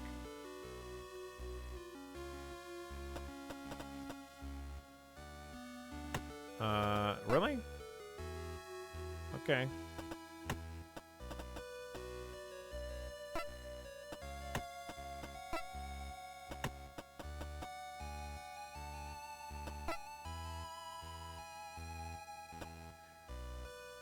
Okay.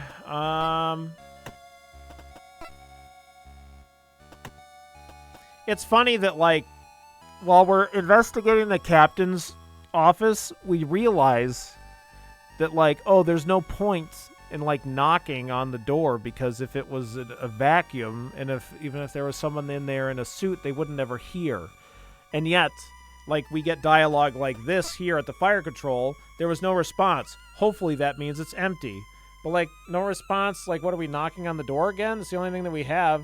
But I guess it's just not... I understand that it's just, like, there's nothing in the room, so, like, the game doesn't want me to use the thing on it, but, like...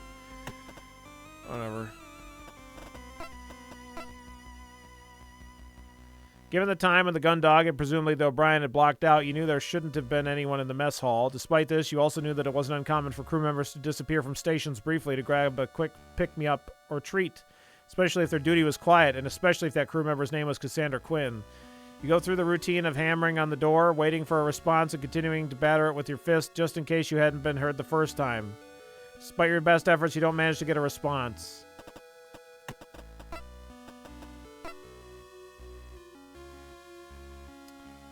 Okay, into the hangar. As you make your way through to the gloom of the Four Sides thoroughfare, you absentmindedly knock on the low-gravity warning sign just before the double doors that lead into the ship's hangar.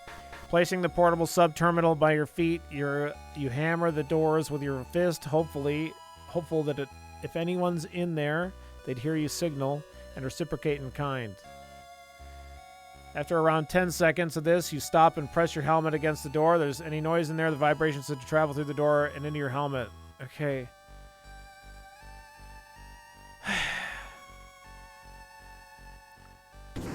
I guess no one's in there. Oh, something. Something actually happened for once. Hey, can you hear me in there? You call out, resuming your hammering on the door when you get into response. But when you get no response. Hey, whoever's in there. We're from the JFS Gundog. We're here to rescue you. Can you hear me? What do you think is happening? Like, you're yelling inside your spacesuit, or are you actually, like, using your radio? There's definitely someone in there. Where do we dock our mechs if not in the hangar? We docked them in the open hangar bay. It's not the hangar, but the airlock. We docked it in the airlock because it was open or whatever. Although you're still not getting an obvious response, the knowledge that someone is in there fills you with a sense of urgency, and you hurriedly set your suit's radio to broadcast. Now you set it to broadcast? What is happening? What are you talking about? This is Lieutenant Gundog of the JFS Gundog. We're here to provide assistance to any crew on the JFS O'Brien.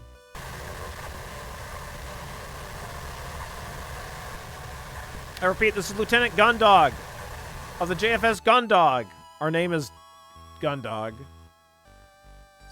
Just in case you were getting confused. It's very confusing.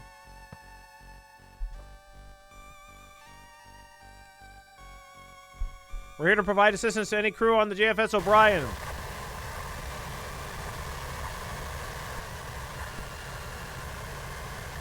Yeah, this is O'Brien from the ship O'Brien. We're all O'Briens here. Doesn't seem like they can hear me, but there's a chance the commander's in there. I need to take it. Although there's a chance that they may not be in a spacesuit yet. If I open these doors now, I risk putting them into the vacuum. There may be something I've missed that could let me get the access codes more safely. Really tempting to just charge in there and grab them, but I should really only do it if there's no other option. I'll have this sorted out soon, whoever you are. Okay.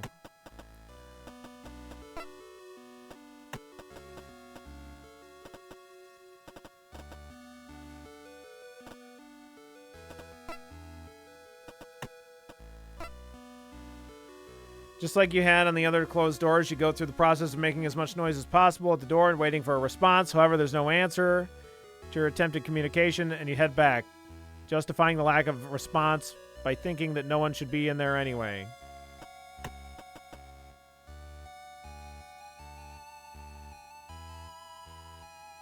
Yeah, if our character maybe assumes that there could be like a person in there that's not wearing a spacesuit and they're not in a vacuum.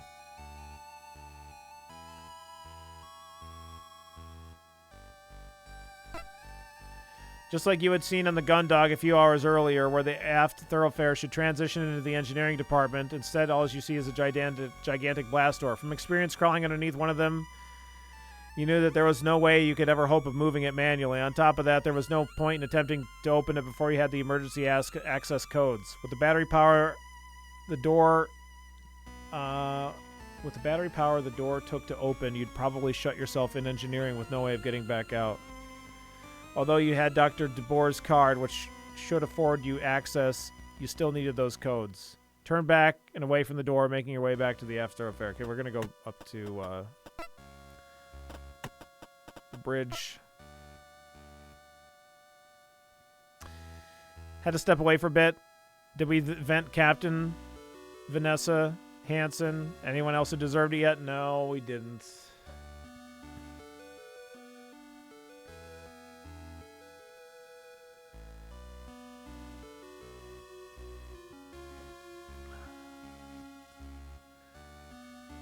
As you make your way up the ladder towards the bridge, you find your progress slowed by the bulk of your spacesuit as it catches against various protrusions that stand out from the walls of the shaft. I've been here the whole time, and I'm not really sure what's going on this ship. Yeah, I don't... We're looking for people. It somehow has gravity and light in some places. Well, our ship still had gravity for some reason as well, even after the emergency power went out. I don't know why. That's super ultra mega emergency power.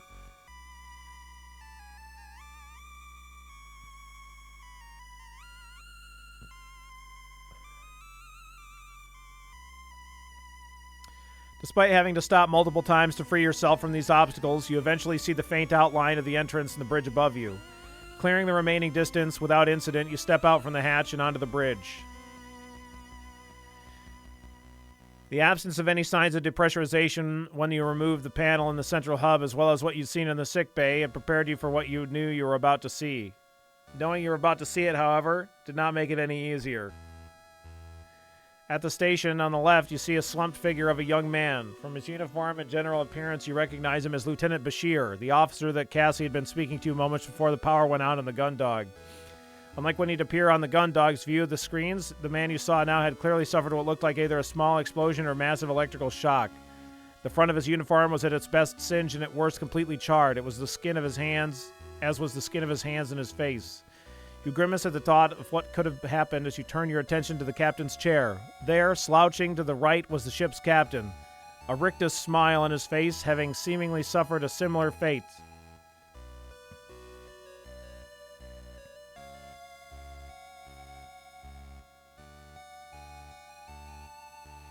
Maybe we have rotational velocity that they didn't mention? Yeah, maybe.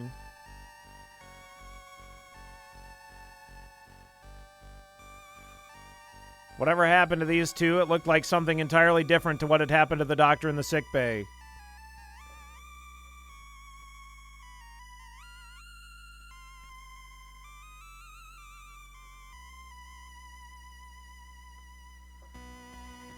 Yeah, but like the super ultra low gravity is only like once we get into the hangar though. And it was the same on our ship once the power went out. Like, even though all the life systems were failing, there was still like relatively normal gravity. Or at least it didn't like say anything until we had actually gotten to the hangar. Yeah, and engineering. Anyway. Although she'd clearly been injured by something or someone, the cause of death for these two looked much more obvious. Although the question remained, how?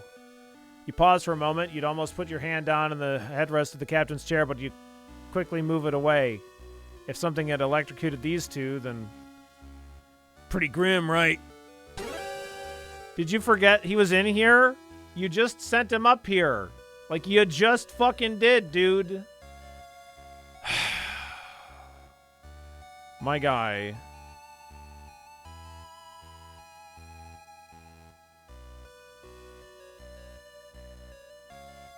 You almost fall backwards in surprise as Hansen's voice sounds suddenly from your helmet speakers, and he appeared on the far side of the bridge, having emerged from underneath the control station on the right.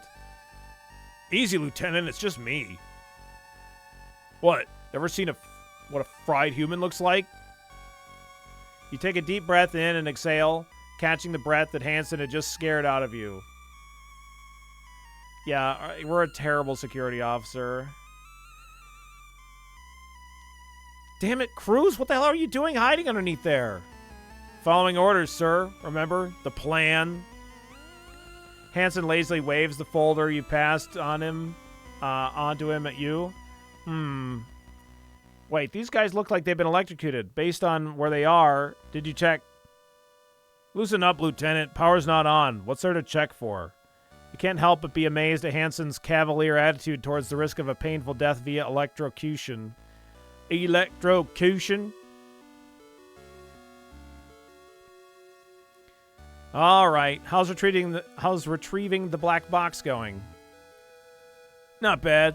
I managed to get most of the casing undone, but there's still a lot going on in here, and the suit doesn't make it easy. What about you? Find anyone? You turn to look at the captain and Lieutenant Bashir for a moment before looking back at Hansen. I checked the sick bay and found the ship's doctor. She's dead too. Aside from her, these two are the only crew members I've managed to confirm. It's not looking good. Guess that leaves things simple. No survivors. We get this box and we get out of here. What? You want to hang around here a bit longer? This was a whole crew, Hanson. Some might still be alive. Guess you're better get looking and find them, huh, Lieutenant? Ease up, Lieutenant. I can say this from experience. If everyone's dead, there's no use wishing they weren't. It's not going to bring them back.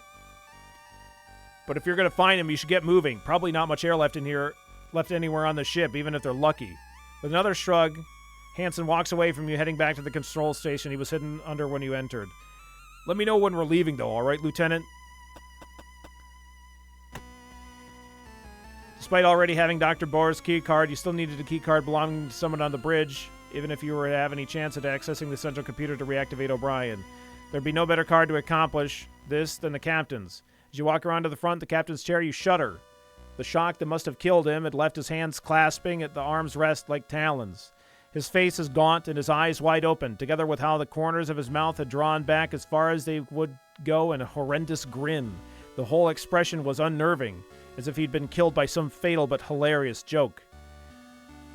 You know what you need to do, and although it's a practical necessity, something about it feels wrong. Sorry about this, Captain Gerard. It is a killing joke. You pat the captain down, but find no indication that he's carrying his keycard in his pockets. As you stand back for a moment, trying to think if there's anywhere he may have left it, your eyes are drawn to the hand tightly clenching the armrest, which also doubles as a control panel. You remember having seen Captain Bartomeu insert her keycard into the equivalent panel in the Gundog on occasion to unlock certain functions. A grim wave of realization hits you as you think that if the card wasn't in the captain, the control panel is the most likely place it would be. The only issue with that is that Captain Gerard's death grip was covering the slot for the keycard. With a knot in your stomach, you lay your hand on the captain's.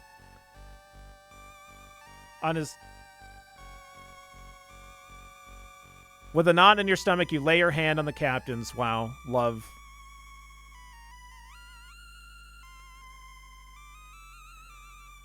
Break his hands and get the card. Yeah.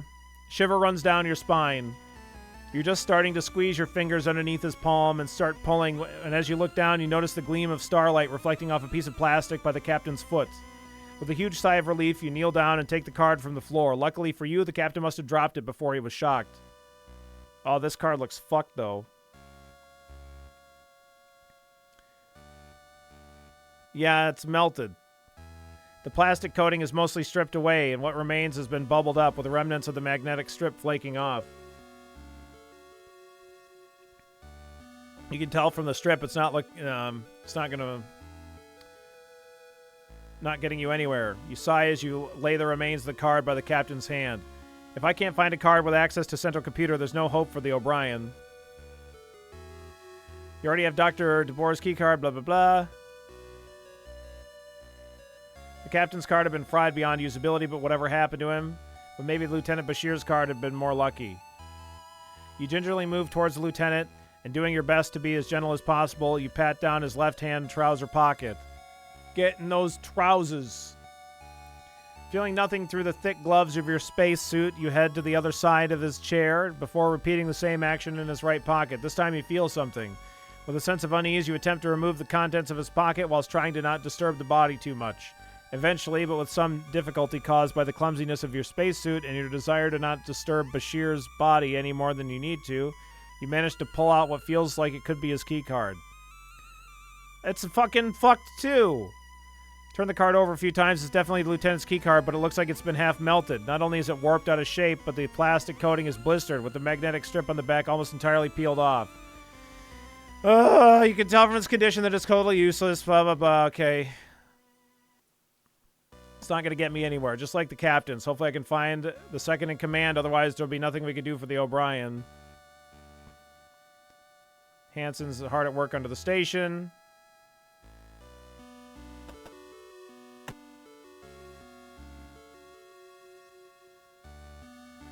As you look over the bridge for any clue that may have helped you solve what had happened on board the O'Brien, your gaze is caught by the view of the space through the main window.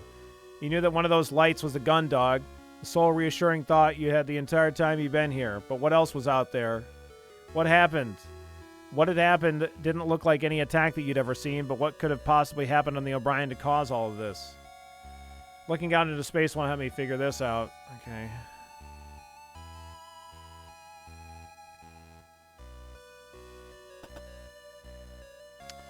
Let's see.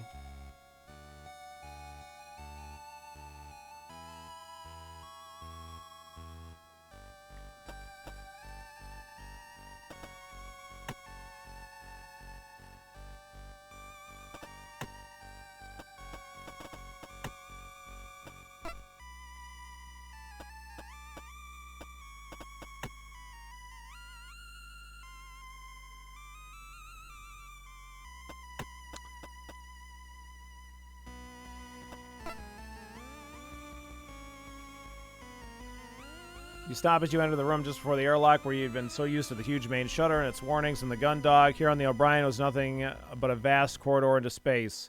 Being able to see the stars like this from this position, you couldn't help but feel uncomfortable. Their light, as gentle as it is, feels like a forced intrusion into this room, somewhere they should never illuminate. You spend a few more moments gazing out of the airlock before you shake your head to clear your thoughts. If there was any hope for the O'Brien's crew, it was that you'd act fast and your stargazing wasn't helping anyone.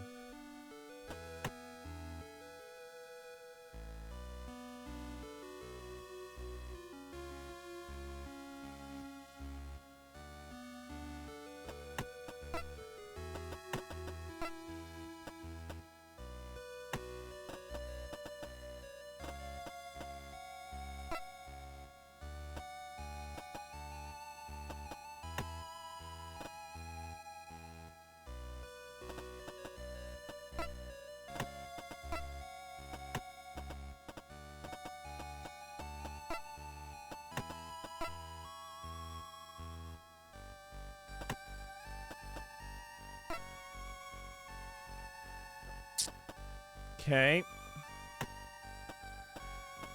Yeah, the aft thoroughfare leads to the security room.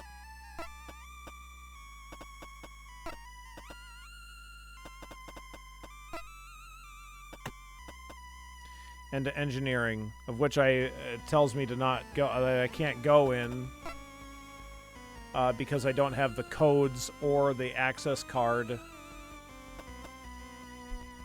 for the computer control room.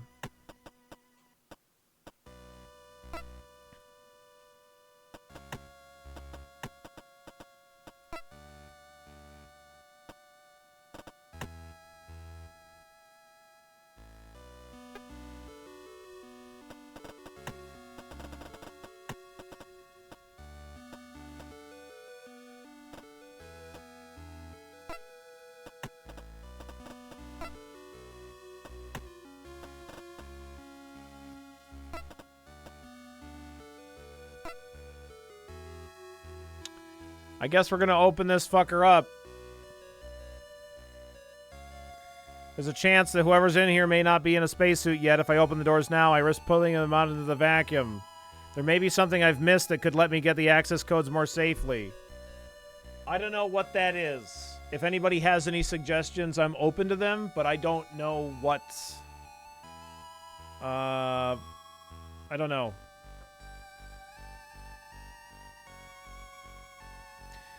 We got a melted key card from the captain, which is useless, and we got a melted key card from the communications officer, which was also useless. Nah, I didn't get any physical keys, unfortunately.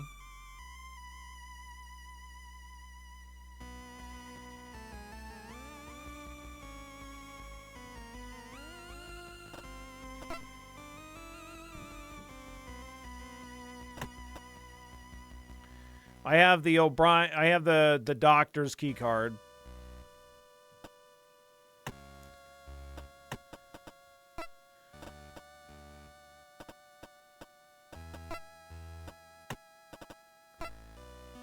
I don't think I can use this airlock.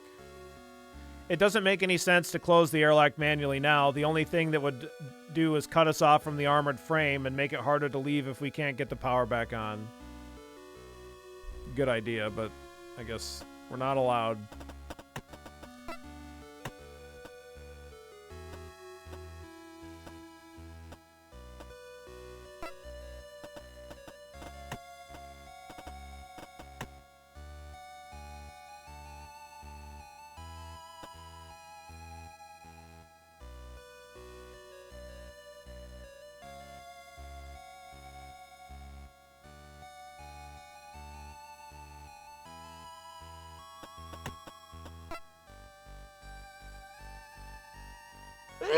Excuse me, sorry.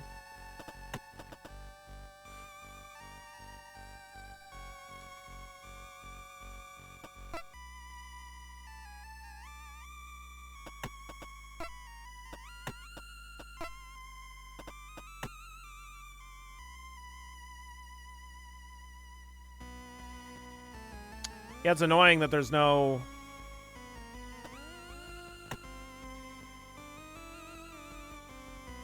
keys here.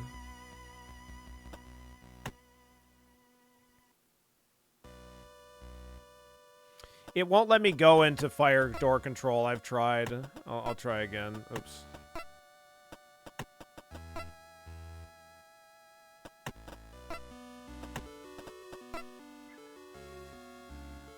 Hi, Kiki.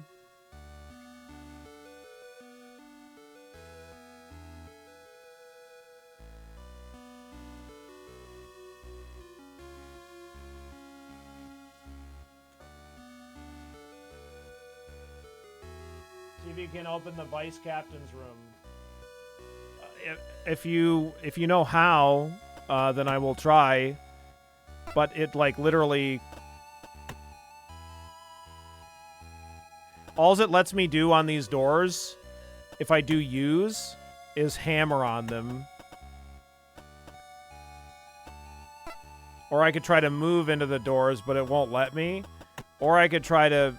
Otherwise, it doesn't work. Like, if I try to click use, it just has me, like, bang on the door.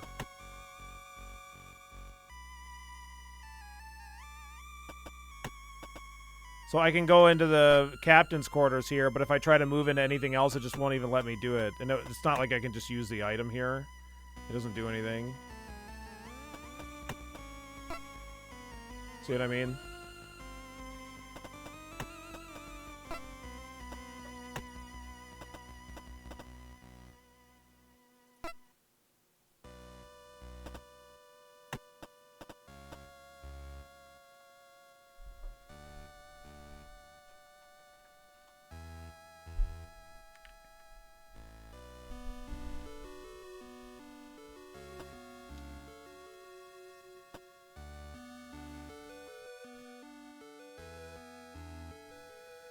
None of the readers are functioning. In order to use the card, we have to use this portable subterminal.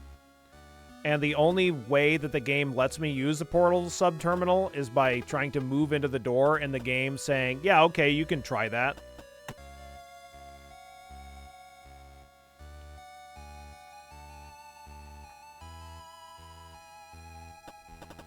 Because otherwise it's like we try to move into one of these other crew... Like, it just won't let me.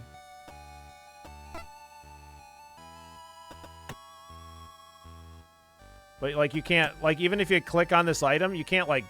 This isn't like a point and click where you can, like, click and drag or click and then click another thing. It doesn't work like that.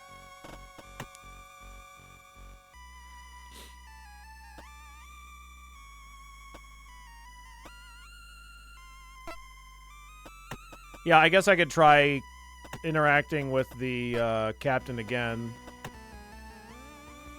No sense in disturbing the captain any further. Stiff body of the ship's captain slumped to the side and his hands tightly gripping the armrest. As you get closer to him, you see signs of whatever had happened to Lieutenant Bashir. It also happened to him. Burns, blah, blah, blah. Scorch marks.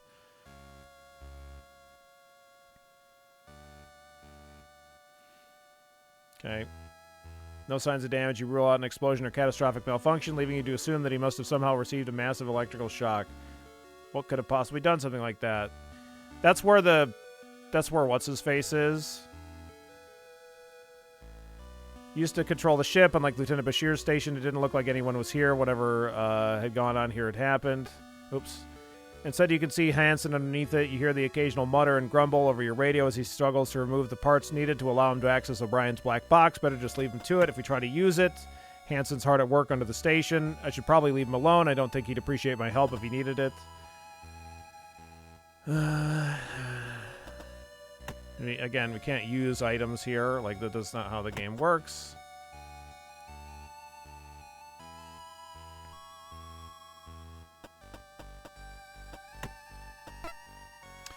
You look towards Hansen, who remains mostly out of sight, hidden by the bulk of the workstation. You spend a few seconds thinking about asking him if he needs any help or asking how things are going, but after considering the likely responses you'd get to those questions, you decide against it. Probably better leave him be. Okay. I think I'm just going to have to try. I think I've exhausted everything that I can think of.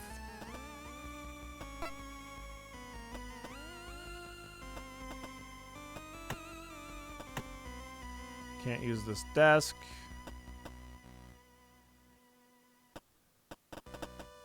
No, I can't use the gun, unfortunately.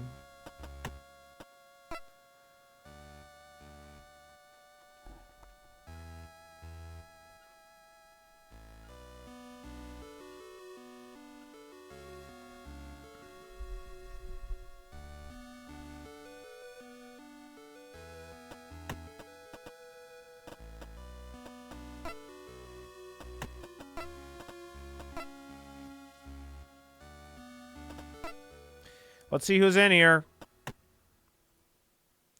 You unlatch the front of the portable sub-terminal casing and activate the device, watching pensively as it runs through its startup sequence. Once complete, you hurriedly run through all the necessary options as quickly as you can, doing your best to ensure that you use the least amount of battery power necessary. One last thing.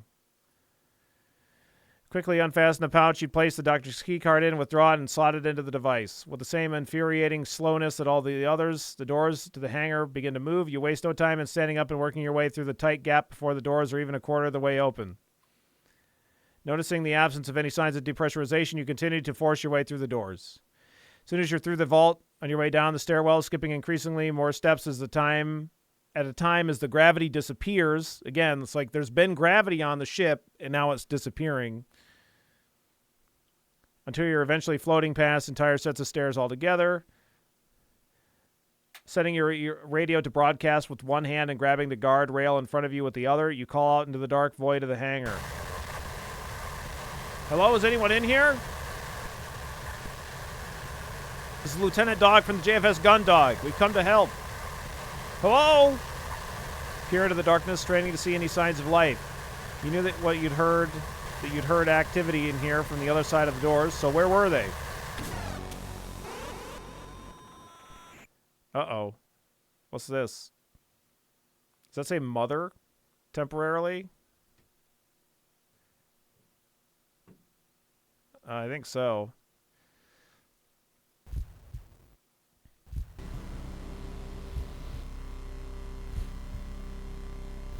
Chat, we're dead.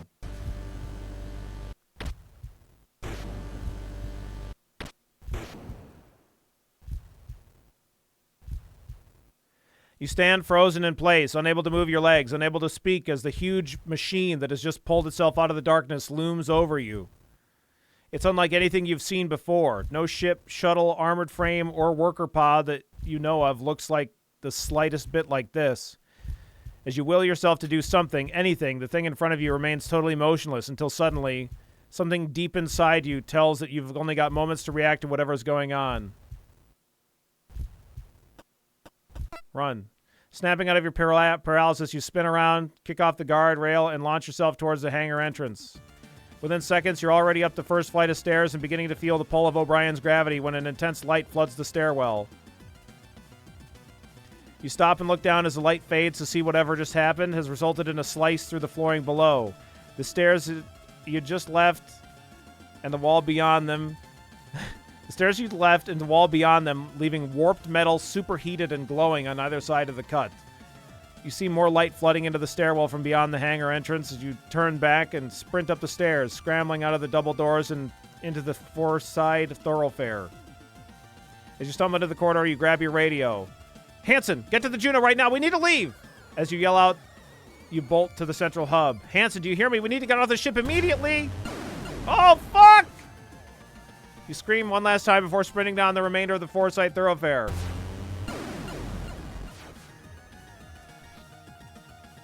As you pass the boundary into the central hub, the corridor behind you is illuminated with another intense flash of light. You don't turn around, instead continuing at speed towards the airlock where Juno had been left. Hansen, I'm serious. We need to leave now before the ship's torn to pieces. Get off the bridge and get down here. With no response from Hansen, your mind races. You're doing your best to formulate a plan. You look back at the four-side thoroughfare to see it scored with huge cuts that run from floor to ceiling. The liquefied metal of the ship's structure framing the paths. God damn it! The same instinct that had saved you in the hangar kicks you and turns toward the airlock, racing towards the open entrance in the stars you can see in the distance. As you head towards the open cockpit of the armored frame, you try and remember the startup sequence that will let you pilot it out of here. You begin to climb up the Juno's chest, and as you reach the top, you look inside to see the pilot seat empty. Ah! God damn it, Cruz, where are you? Looking back towards the entrance of the airlock and seeing no one in the distance, you know you have a choice to make. Get out of here.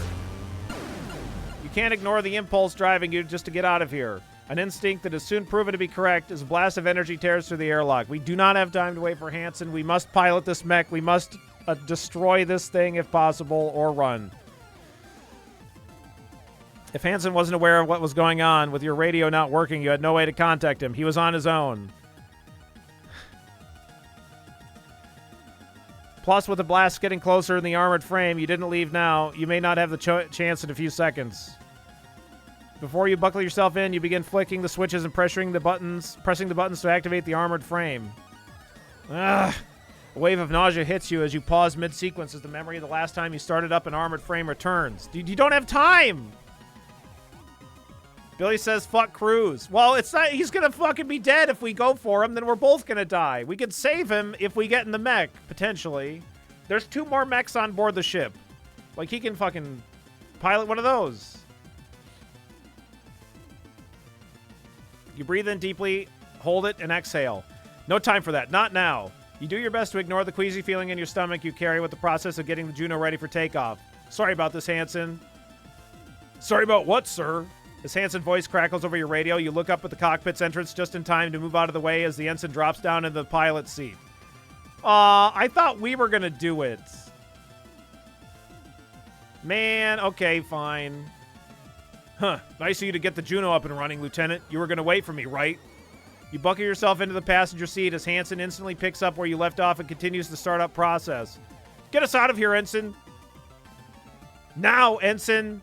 Yeah, whatever you say, sir. In just a few seconds, Hansen pulls the lever that seals the Juno's cockpit and works his way through the entire startup sequence. Even before the main monitor is active, he pulls back on the flight sticks, and you feel the rumble in the Juno's engines moving the armored frame away from the ship as the main view screen switches on, showing O'Brien shrinking into the distance. Get the fuck out of here! What did you do? 1 minute I'm pulling out of the black box, the next I can see a light show going on outside and some kind of laser beam nearly cuts me in half. I didn't do anything. There was something in the hangar and it went off. It was tearing the whole ship apart from the inside. You tripped on AF's weapon system or something? Can't let you anywhere near these things without causing problems. You're about to continue your protest at Hansen when you see a column of light penetrate the surface of the O'Brien.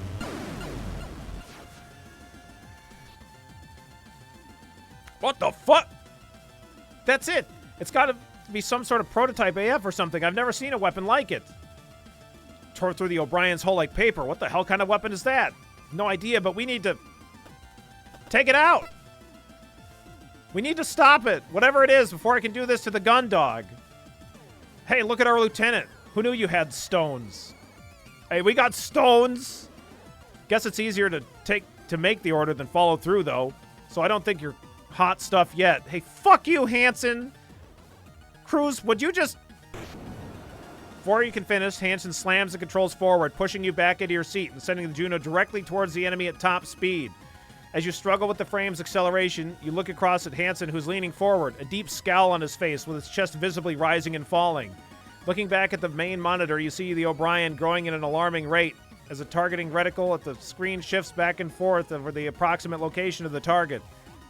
As suddenly as Hansen has started towards the unknown machine atop the O'Brien, he brings both feet down hard and the pedals attached to the bottom of the pilot seat, causing the Juno to suddenly jet upwards. This maneuver is quickly followed by both flight sticks being yanked backwards, bringing the armored frame to a halt just above the target. As the reticle coalesces over the enemy machine, Hansen pulls up the trigger and fires off a slew of bullets. Fucking destroy it, Hansen! Which fly through the space that had been, until moments before occupied by mysterious enemy, you see a small explosion as the rounds rip through the innards of the O'Brien. What the... Where did it? With a deft manipulation of the controls, Hansen simultaneously rotates the armored frame and sends it flying away from the O'Brien at top speed as he scours the monitors for any signs of target. Thinks fast, too. Quickly as it had disappeared, the unidentified craft reappears immediately in front of you, a telltale glow emanating from the forward protrusion on its main body. The second that he had to do so, Hansen had detached the Juno's shield and hurled it at the machine, disrupting its beam and buying him the precious moments he needed to retreat at full speed. God damn it, where the hell is this thing? Once again, Hansen surveys the surrounding space, trying to find the elusive and deadly enemy. There it is, heading right towards the gun dog! You point towards a small pulse of light amongst the stars showing the screen. His scowl deepening, Hansen once more pushes the controls and Juno to their limit, moving to pursue the attacker at top speed. As the enemy shrinks into the distance on the Juno's monitor, Hansen doesn't let up on the speed, maintaining a high level of acceleration. The tremors you can feel in the cockpit grow more intense the faster the armored frame moves. Grabbing onto the straps, holding you in place with both hands, you pass your eyes over the readouts in the cockpit's variable dials and sub-monitors. Almost all of them are flashing warnings or alerts, with the needles in the majority of the gauges deep in the red. Cruz, if you keep this up, the Juno's gonna fall apart! Slow it down! Hansen smirks at your order, scoffing as he somehow finds more acceleration that increases the vibrations to the point that you feel like they'll shake you to pieces at any moment now. This is my Juno, Lieutenant. Don't tell me how to treat her. She's not as delicate as she looks. And we're gonna need all she's got to get back to the gun dog before that thing. Cruz, if we get back and we're dead, yeah, you can write me up to the captain when that happens. You groan and close your eyes, trying to ignore the beeping that's starting and the high-pitched whine you hear coming from the back of the cockpit.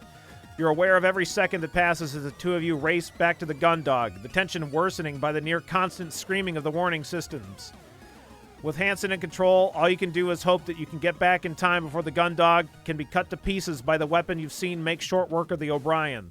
You've lost track of how long you've been pursuing the enemy, and suddenly some garbled static bursts into the speakers and a shrill and panicked voice screeches at you. I repeat, this is Lieutenant Lord of the JFS Gundog. We're under attack by an unknown enemy unit. Any JCF ships in range, please respond. This is Lieutenant... Lord, this is Gundog 1, approaching the Gundog at... Cruz, where have you been? Get back to the ship right now. We're under fire from something. Hansen rolls his eyes as he's cut off by Vanessa's demand.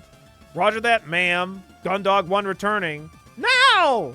Shaking his head rather than following with an answer, Hansen quickly flicks a few switches and you see readouts and some monitors switch to display information about the armored frame's weapon systems. As he does this, you turn your attention to the main monitor. In the distance, you can see small lights flickering in and out, surrounding a point in space on the on-screen readouts inform you it's the gun dog. With the Juno approaching the ship at speed, you can see that the lights are actually rounds being rapidly fired from the gun dog's pointed defense system. A collection of rotary cannons mounted on turrets along the ship's exterior. You can tell from their short bursts and the erratic shifts in the direction that they're firing the machine. The direction they're firing that the machine you ran into in the O'Brien is moving both quickly and unpredictably, with the automated cannons unable to keep up. Lord, this is Gundog 1. We're back at... Cruz, what the hell is this thing? How would I know? Useless!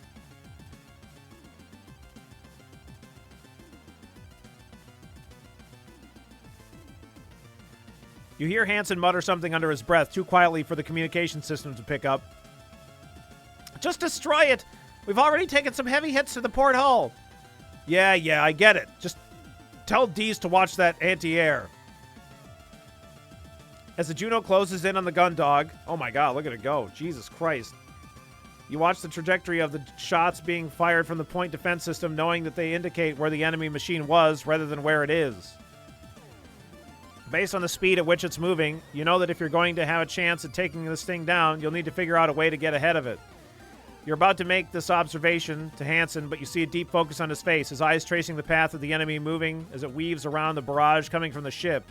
With a sudden flurry of motion in the controls, Hansen adjusts the armored frame's trajectory, sending it soaring uncomfortably close to the Gundog's bridge, just in time to intercept the strange craft as it rises up from the far side of the ship. Reusing the same evasive maneuvers. Amateur, Hansen yells.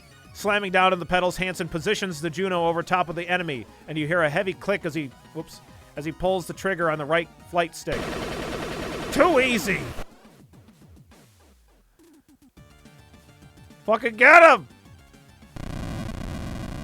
As the rounds from the machine gun slam into the target, Hansen presses down on a button to the left on the left flight stick, sending a volley of missiles roaring away from the Juno's shoulder pod and directly into the enemy, engulfing it in an explosion.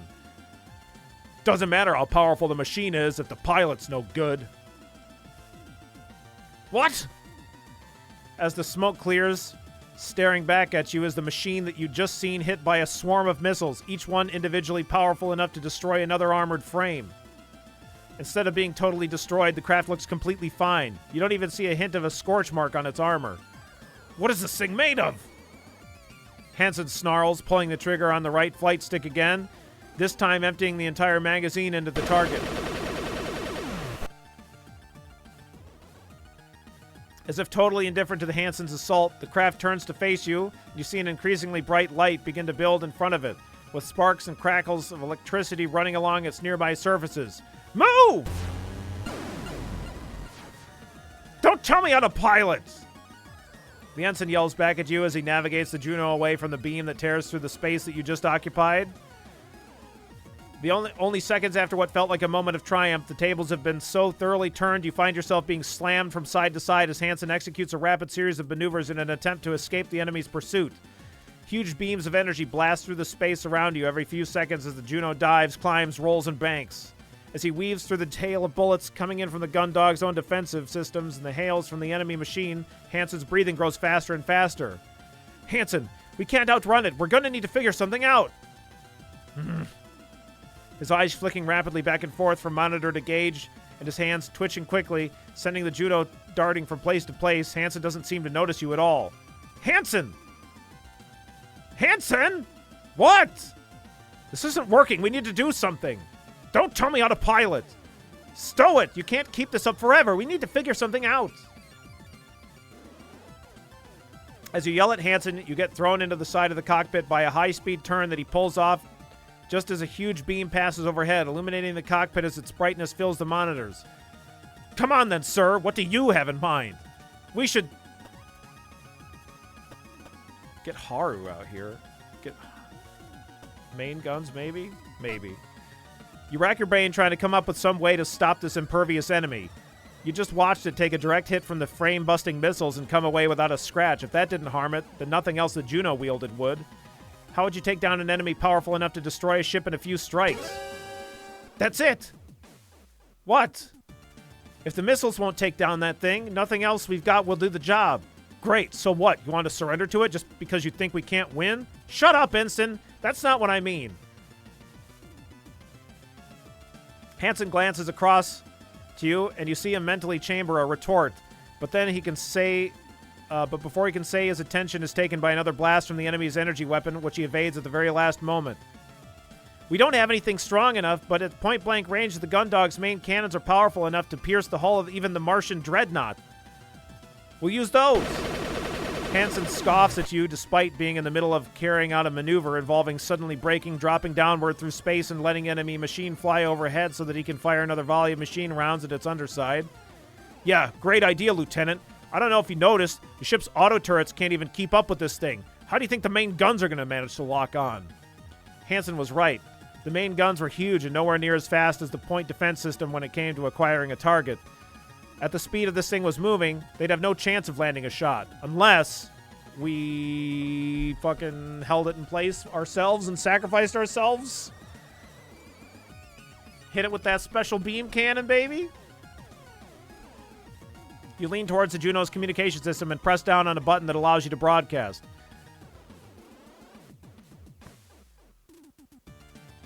Yeah, we're going to pull a Goku. Gundog, this is Gundog 1. Patch me through to Warrant Officer D's. Don't touch my controls. Shut up, Hansen. I repeat, Gundog, this is Gundog 1. Patch me through to Warrant.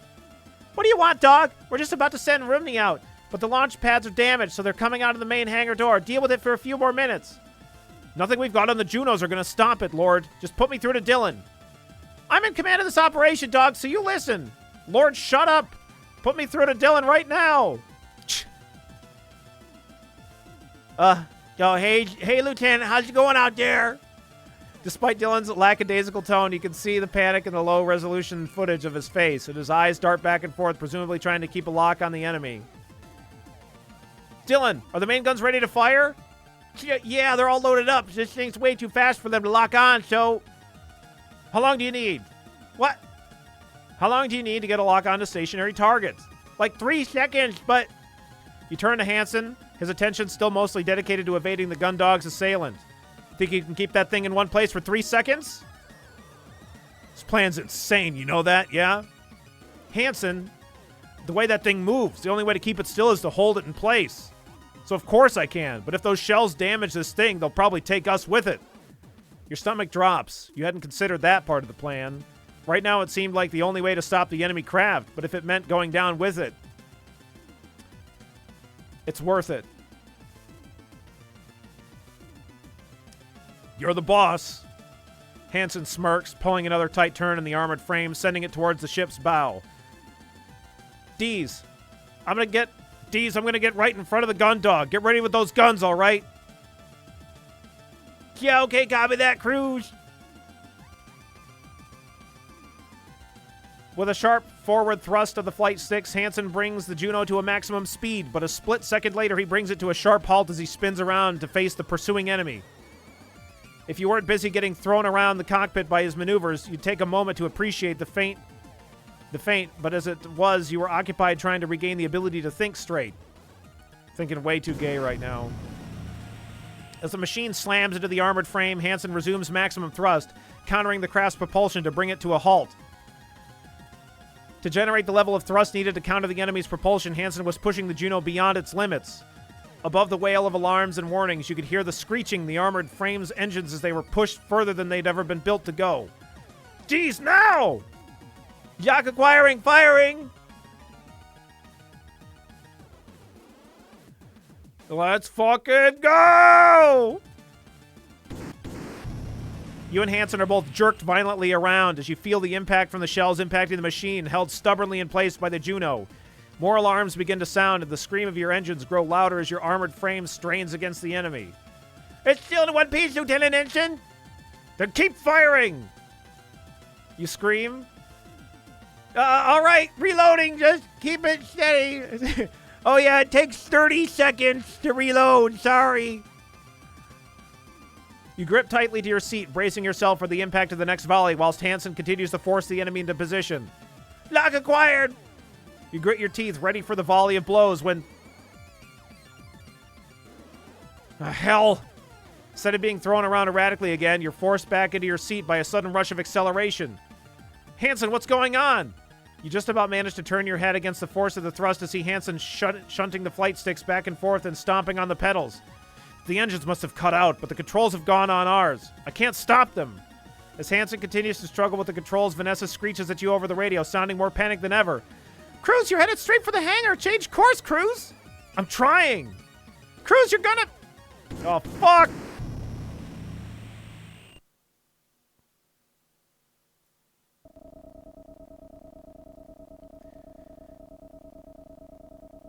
Planetary Calendar 214. To sight Ensign Cruz gaining an advantage against the unknown enemy craft that had attacked the JFS Gundog. A mechanical failure in the engines of his Juno resulted in both the unidentified machine and the armored frame crashing into the ship's hangar. Lieutenant Dog and Ensign Cruz were both quickly extracted from the armored frame and sent to the ship's sickbay. Upon being cleared for duty, Lieutenant Dog is ordered to the hangar to help secure the enemy craft. Is it disabled? It didn't seem like it was disabled by that shot at all.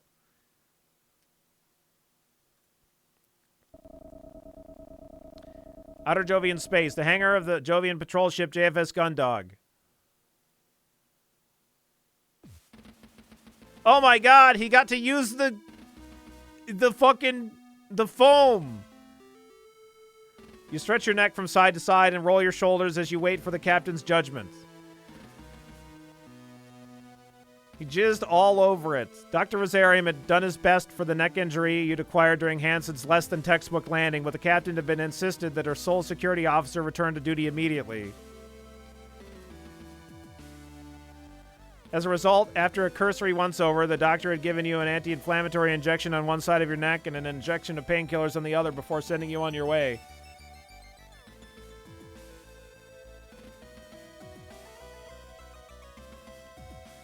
This had left your neck numb and with a vague sensation that your head could become detached at any moment, but at least you were up and about.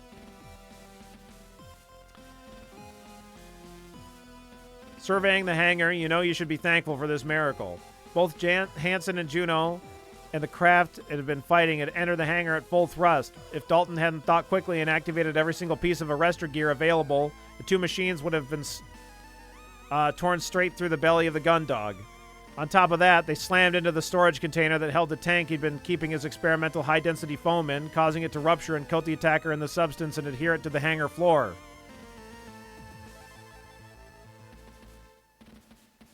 With the machine stuck in place, it didn't take long for Juno's engines to burn out as it was pushed against the immovable object.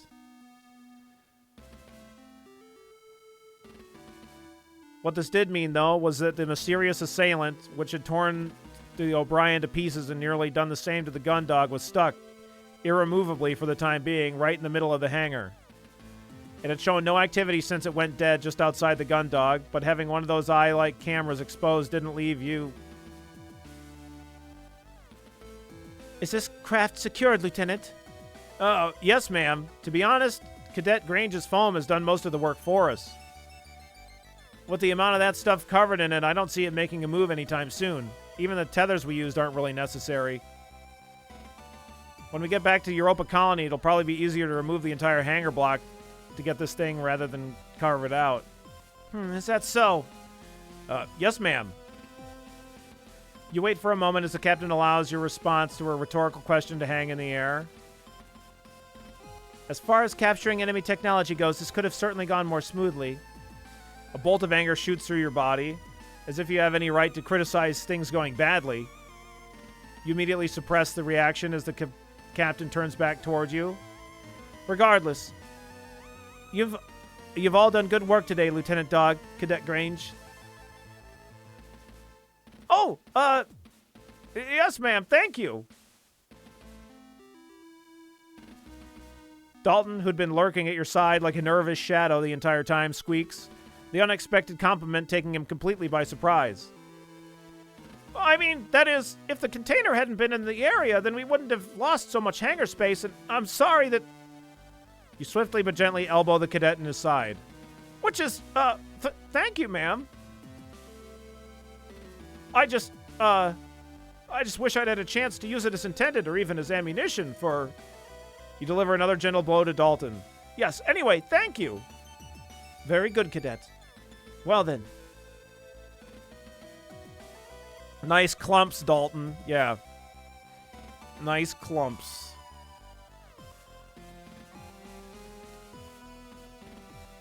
The captain once again leaves the sentence to trail off, half-formed.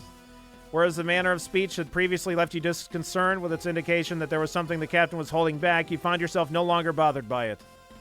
Whether this was because you were used to it or simply too tired to be perturbed was a matter you hadn't quite decided on. Dalton, on the other hand, was still clearly terrified by the concept of being in such close proximity to the captain, to the point where his nervousness was palpable. If it wasn't for the rustling of his jumpsuit caused by his nervous fidgeting, you felt that there was a good chance you'd be able to hear his heartbeat racing.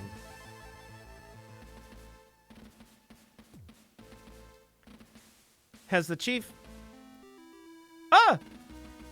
Has the chief... I finished my assessment of the craft, Captain.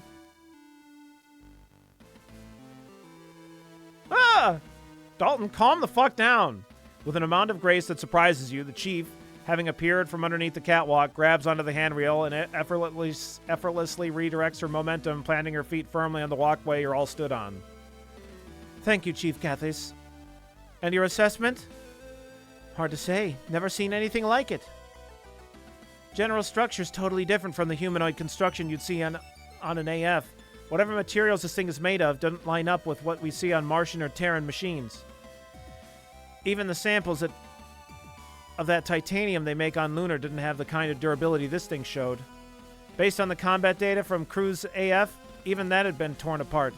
No indication of traditional drive system, which Your security assessment, Chief Cathays? You stiffen as a wave of realization hits you, causing a painful twinge in your neck.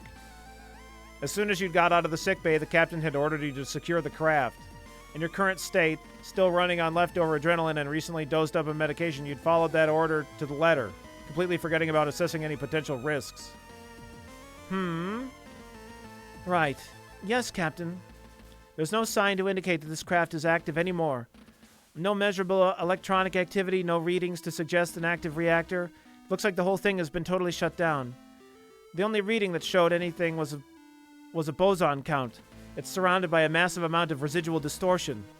No idea why, though. You'd need a whole engine to put out the amount of I'm registering around it. As far as I could tell, Captain, whatever this thing might be, it's not doing anything anytime soon. I see. And the pilot? If there is anyone in there, they aren't getting out. I've checked over all the visible portions of its structure, and there's no trace of a cockpit hatch or entry panel. With how strong Cadet Grange's compound is, there's no way they'd be able to break through. You must have gone pretty heavy on the cyanoacrylites, huh, Cadet? Chief asks with a wink. Yes, ma'am. Sorry, Ma'am, It's a good thing, Cadet. If you hadn't done this thing, it might have been able to tear its way out and continue its rampage around the ship's insides. Best way I can put it, Captain, I hope they've got enough oxygen and emergency rations in there to last them until they get back to Europa, because we aren't getting them out. And you, Lieutenant? You'd hoped that the Chief's explanation would suffice, but the Captain had turned her attention to you expectantly.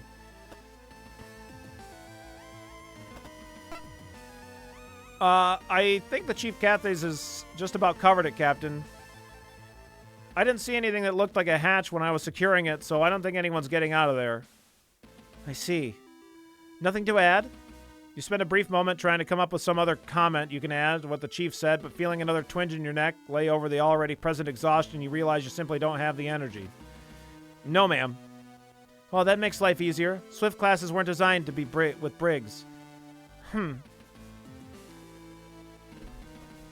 The captain takes a moment to move to the railings and places her hands onto them, resting what little of her weight remains in this low gravity and the support, whilst also drumming her fingers against them.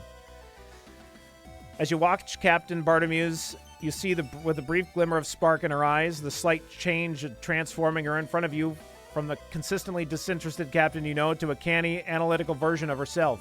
She turns back to face you, pivoting on the one hand she keeps on the railing. In that case, our priority is getting this back to Europa Colony, where it can be investigated properly. The less time we have this on board, the less risk it poses to us. Chief Cathays, I want those engines online now. Cadet Grange, I want Ensign Cruz. Juno, fully operational and combat ready. If this decides to reactivate, I want to be ready for it. Lieutenant Dog, I want you on active patrol until Ensign Cruz is out of sickbay. You, Rumney, and Cruz will be carrying out patrols around the clock until we dock at Europa. This thing has shown itself to be full of surprises. Just because we can't see a way for the pilot to get out doesn't mean that there isn't one.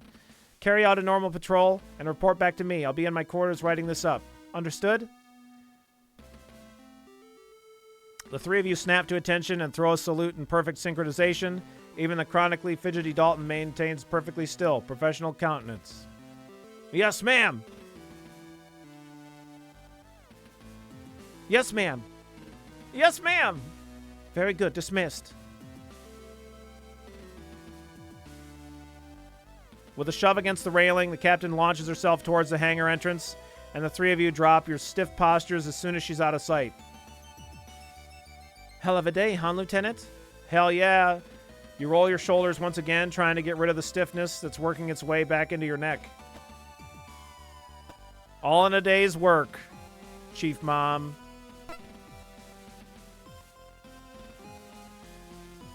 You smirk at the Chief's question. She wasn't wrong.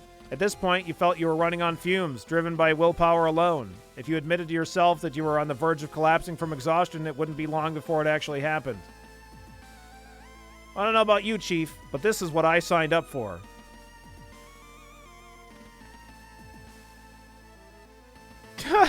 Is that right, Lieutenant? Chief gives you a playful punch on the arm. In stark contrast to her grace earlier, this punch actually sends you spinning away into the low gravity, requiring you to grab onto a nearby piece of apparatus to stop yourself. Maybe not quite, you admit. Well, I signed up to make sure this dog's tail keeps wagging, and right now, with the engines offline, that's not happening. So I'm going to head back to the engine room. We've all got jobs to do. No time to stand around chatting if we want to get our unexpected passenger back to Europa Colony. Cadet? Chief? The main thruster module on Cruise's Juno is completely fried. Don't bother trying to salvage it. It's going to need a wholesale replacement, understood? Yes, Chief! All right then, both of you, get to it. With that, the Chief launches herself off a nearby railing and toward the hangar entrance. Much like you had with the captain earlier, you watch as she disappears, relaxing slightly once she's out of sight. As you look around your surroundings, you see that Dalton has already made his way towards Hansen's Juno, leaving you alone. You kick off the catwalk and begin to gently drift towards the hangar exit, taking one last look back at the hangar before you leave. Aside from the sounds, Dalton's exploratory tinkering on Hansen's Juno, and the background hum of various air handling systems, the hangar was effectively silent. Aside from the things that are making noise, it was pretty quiet. This made the sight of the previously hostile machine lifelessly positioned right in the middle of it all the stranger. Still, the Chief seemed adamant that there was no chance it was going anywhere, and looking at it now, you have no reason not to believe her. Time for patrol, then.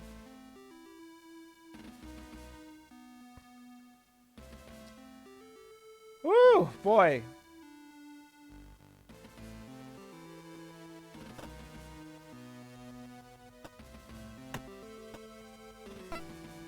Hey, Dalton!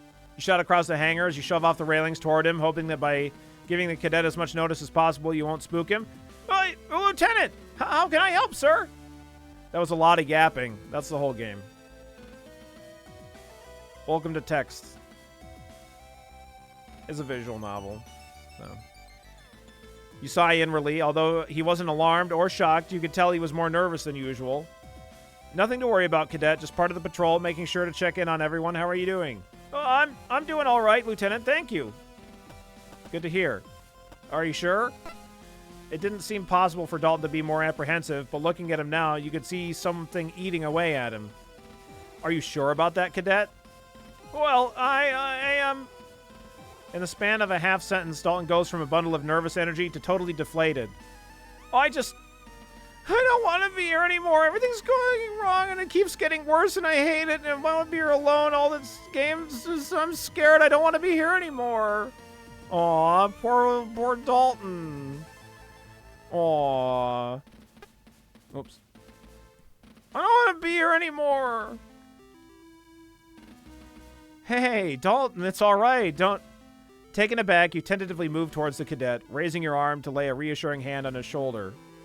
Dalton bats your hand away, simultaneously wiping his eyes with his sleeve, smearing tears across his face. Aw, Dalton! Yeah, that's what Dolphin said, too.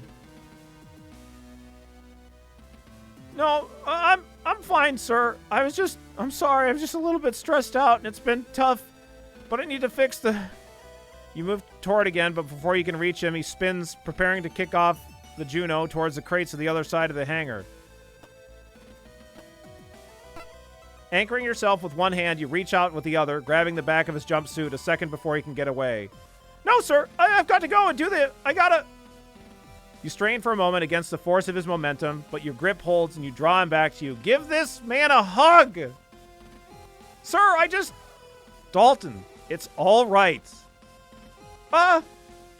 Having done nothing to stop himself, the force of you pulling Dalton back leaves him to slowly float into your chest. Come here, Dalton. It's gonna be okay.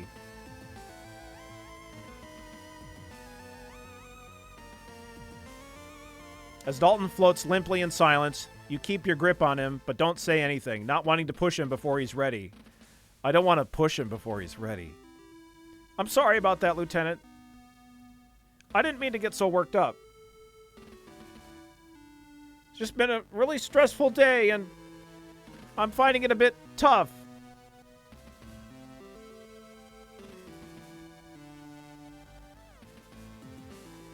You move back slightly, giving yourself enough space so that you can look Dalton in the eyes. Or you would, if he wasn't dejectedly avoiding eye contact. Hey, Cadet. Like I said, it's all right. This job's not easy at the best of times. It's fine to be stressed out. Have a good one, Muck. Quick, push him away before he's ready. No! Yeah, fetch that twink.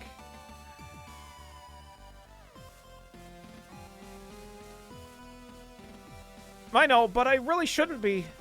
You release your grip on his jumpsuit, laying the hand on his shoulder instead. Come on now, it's fine. You're right. It's been a really stressful day. We're all feeling the pressure right now, and there's nothing wrong with admitting that.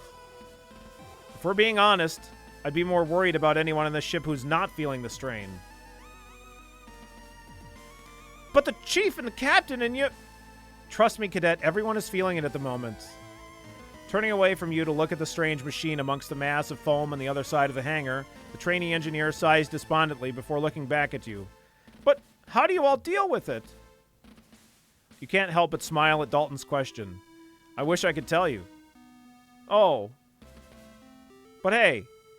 You move your hand from Dalton's shoulder and said, patting him reassuringly on the arm. You're doing good work. I know it's tough, but just focus on what you've got to focus on. Let us worry about the rest, okay? Thank you, sir. I'll do my best. That's all you can do, Cadet. Letting another deep sigh out, Dalton turns back to the engine module he'd been preparing to remove, grabbing onto a handle sticking out of an open maintenance hatch with one hand and rubbing his still teary eyes with the back of the other. I should really be... Of course, no problem.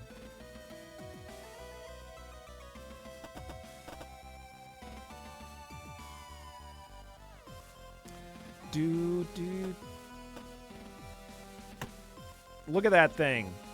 You grip the railing and lean forward, shifting yourself into a position where you can view as much of the machine and the surrounding mass of rock-solid foam as possible. Just like the chief said, no signs of activity, no signs of life. Your grip tightens as you remember your encounter with it. Even though you'd not been the one piloting, being there whilst Hansen had fought tooth and nail just to stay alive showed you how dangerous it was, how powerful.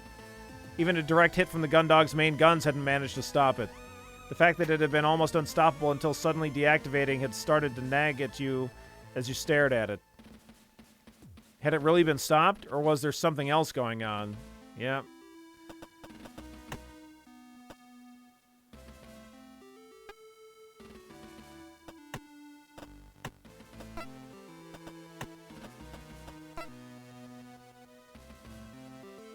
Alright. Let's check out fire control. Step into the small room, you're surprised as Dylan turns around immediately. Hey, Lieutenant, did they send you to check up on me? Just a standard security patrol, D's. How's it all going? The normally placid warrant officer rolls his eyes, theatrically slumping back in his chair and gesturing to the monitors all around him with visible frustration. Oh, you know, great. I've been ordered to remain on high alert, but the issue with the long-range targeting system is even worse than before, so I can't actually do anything unless we've got a target in visual range. Which means I've got to keep looking at every one of these screens at all time and nothing else. So, you know, living the dream. What's wrong with the long-range system? As if I know. Same thing as before, just worse. That's how the enemy got the drop on us. We didn't know where they were until they were right on top of us. Otherwise, I might have been able to get some shots in for the main guns. Sighing and sliding further into his chair, Dylan kicks at the floor, causing the chair to spin lazily until it finishes a slow rotation and the gunner is once again facing you. But, like, we know it's not like that would have done anything. Dylan spins his chair around again, glancing from monitor to monitor as he does, before returning his attention to you. Yeah, anyway, the long-range targeting system's almost completely useless right now. It's been fuzzy since this morning, but it got way worse when that thing showed up. I tried to ask the chief to take a look at it, but she's still busy with the engines and everything else going on, so, like, he looks over the top of his glasses at you and shrugs. It is what it is, you know? Dylan makes another rotation, this time gently brushing his hand over the targeting system controls, shifting their focus slightly as he rotates past them. So what's up with you, Lieutenant? Got pretty gnarly out there, huh? You alright? You take a moment to rub your neck, and you notice that it was beginning to stiffen as the pain was creeping around the edges. Hopefully whatever the doctor had given you would hold out for a few more hours. Yeah, not too bad, Deez. Thanks for asking. That's good, yeah. I can see Anson and Juno through the cameras pulled some pretty sick maneuvers. He must have been really hanging in there. Hanging on in there. For a moment, Dylan looks away from you, seeming a bit pensive. Eternal, yo, thank you so very much for the 61 months. Don't you dare leave any of the love lying around. Make sure you pick it up, take it with you, pretty please. Pretty please.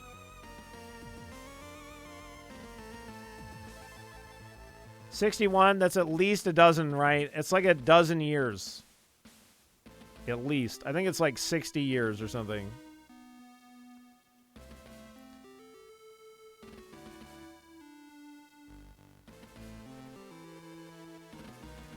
Even if we couldn't take that thing out, I'm kind of glad we couldn't, you know?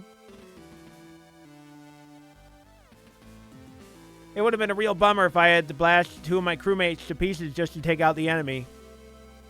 I'm sorry if I rattled you guys around too much with those shots.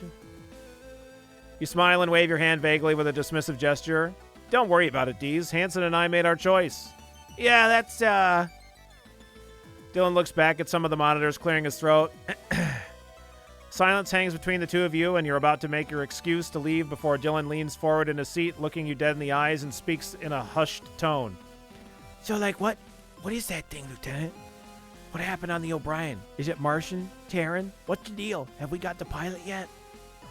You place your hands on your hips before shifting your weight onto one foot and crossing your arms instead. Whilst exhaling deeply, you break the eye contact and look around the room at the monitors. Finally looking back to Dylan, who sits there staring at you expectantly. Honestly, Deez, I've got no idea. All I know is that it blew the O'Brien to pieces and then came for the gun dog, and nothing we've got seems to have been able to scratch it. Dylan lets out a loud sigh, making his frustration obvious. Great, okay. Well, thanks anyway, sir. I guess better to get back to these monitors in case another one of those things come looking for its friend. Sure, I'll check up on you later, Deez. Thanks, Deez. With that, Dylan turns back to the walls and monitors, and you watch him begin to idly prod the controls, adjusting and shifting views on some screens and altering the focus on others.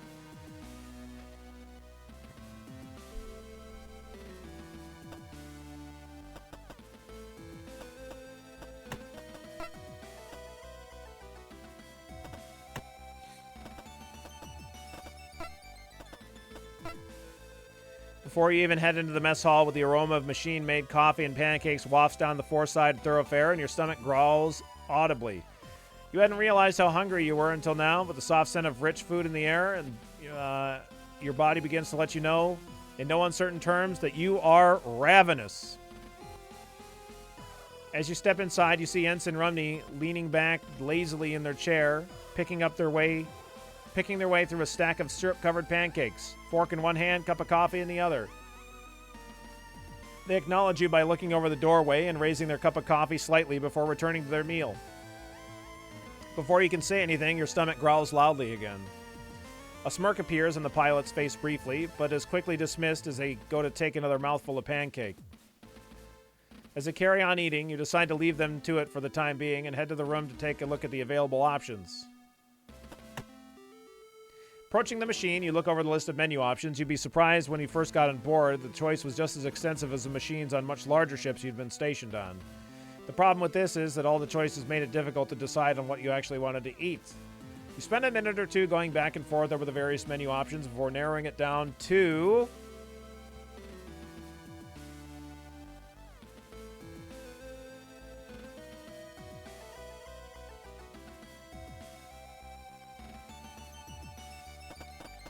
hamburger, tacos, pancakes.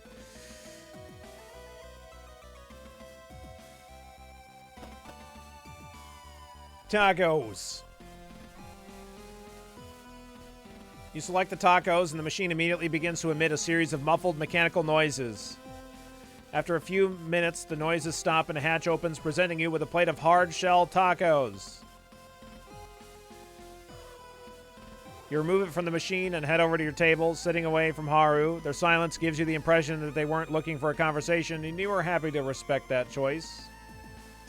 You pick up the first taco and, making sure to keep its opening angled upward, you take your first bite. Okay.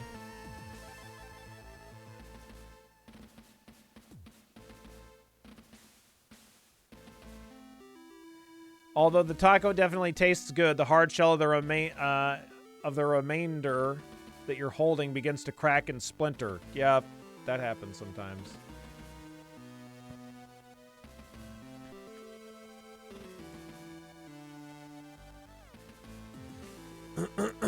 In an effort to stop the contents from falling, you spread your grasp over, but you're left awkwardly holding a massive shell and filling. You're trying to get a hold of the situation and find a way to get the rest of the taco into your mouth without dropping it everywhere when you realize Haru is staring at you. Looking from them and back to your ever-crumbling taco, you sheepishly turn away, angling the taco so that loose filling slides into your mouth as soon as you relax your grip, followed by a mass of shell fragments.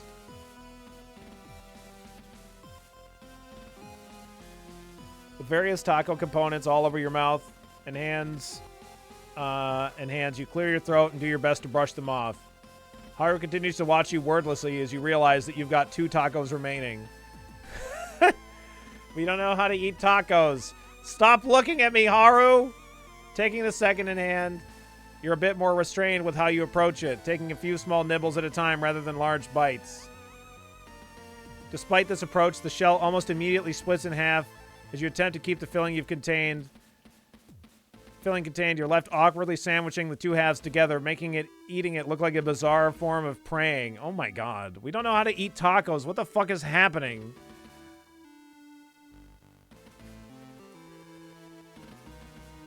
Brushing your hands and face as free of taco fragments as you can, you take the final taco in hand. This time you simply turn away from the ensign and scoff the whole thing. It's not elegant, but it saves you from making a mess. As you turn back, you see Haru sipping from their coffee, a wide smile spread across their face. God fucking damn it, Haru!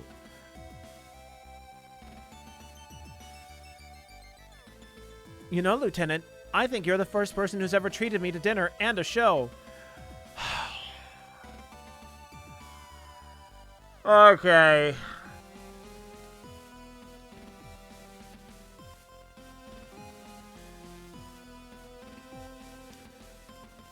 Should Commander Quinn be worried? Oh my god. As you brush the remnants of that final taco into the plate, you mumble a vague acknowledgement before taking it back to the machine and placing it in a different slot. As good as they tasted, you knew you could never order tacos while someone else was in the mess hall ever again. Great. Although Haru was keeping to themselves right now, you felt that with the way things were on board the ship, it'd be good to check in with everyone. You pull up a seat next to the pilot, who gives you a flicker of recognition before continuing to slowly pick at their pancakes. Ensign Rumney, how are you doing? Probably better than you after that landing, dog. I didn't think I'd be seeing you out of the sickbay so soon. Yeah, well, I was lucky that... So, is Hansen out too? Oh no, he's been seen by the doctor. When I left, he was taking him into the surgery wing. Something about an artificial ossification? Damn. How'd he manage to go out and break something that seriously whilst you were up there without a scratch? Up and about without a scratch. Well, next time you see him, make sure you give him the thanks he deserves for getting you out of that situation alive. If it wasn't for his piloting, his whole ship would be space dust right now. Or this whole ship would be space dust right now.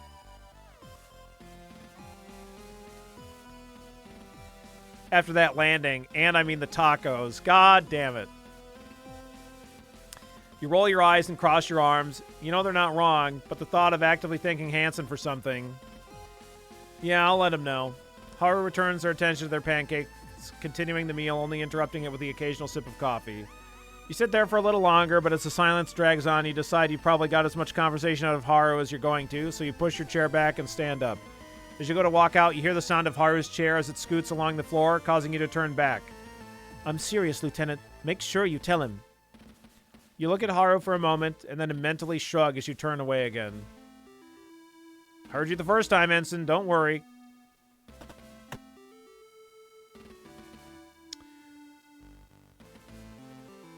You look at the vending machine and consider the available snacks. The thought of a chocolate bar seems appealing, and you take your ID card out of the pocket, slide it into the machine's card slot, and key in your selection. One of the coils spins slowly, and your bar is eventually ejected, landing at the bottom of the machine near the access hatch. Okay.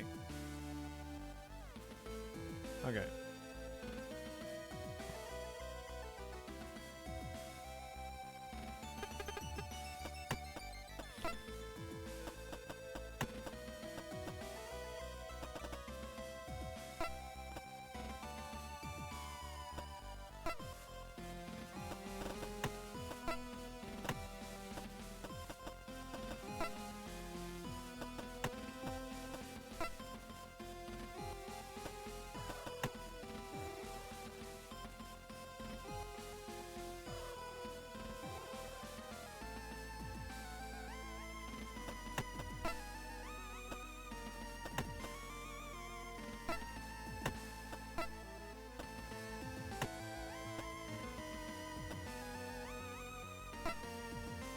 After you input the passcode to Cassie's quarters into the terminal outside her quarters, the door slides open smoothly and you step inside.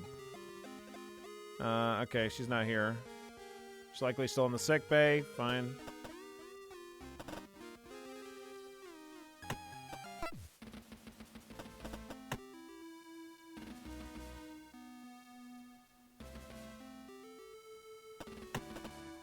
Okay.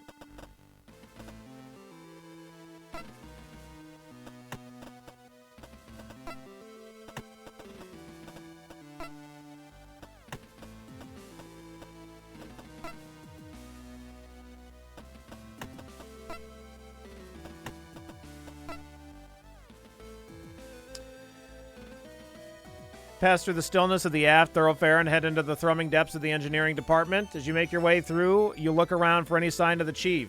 Starting with the catwalks and workstations above you, the machinery that fills the level you're on, finally finishing your search by scanning the levels below you. Hey, Chief! Chief, are you in here, Chief? Taking a deep breath, you cup your hands around your mouth and shout, Chief!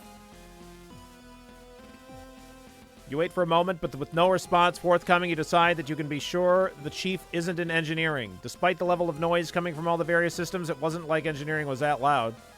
Instead of carrying on your search for the chief in Cathays, you turn your attention to the engineering department in general, quickly going through your mental list of checks that make up your patrol's report. As far as you can tell, everything seems in order, leaving without much to dwell on.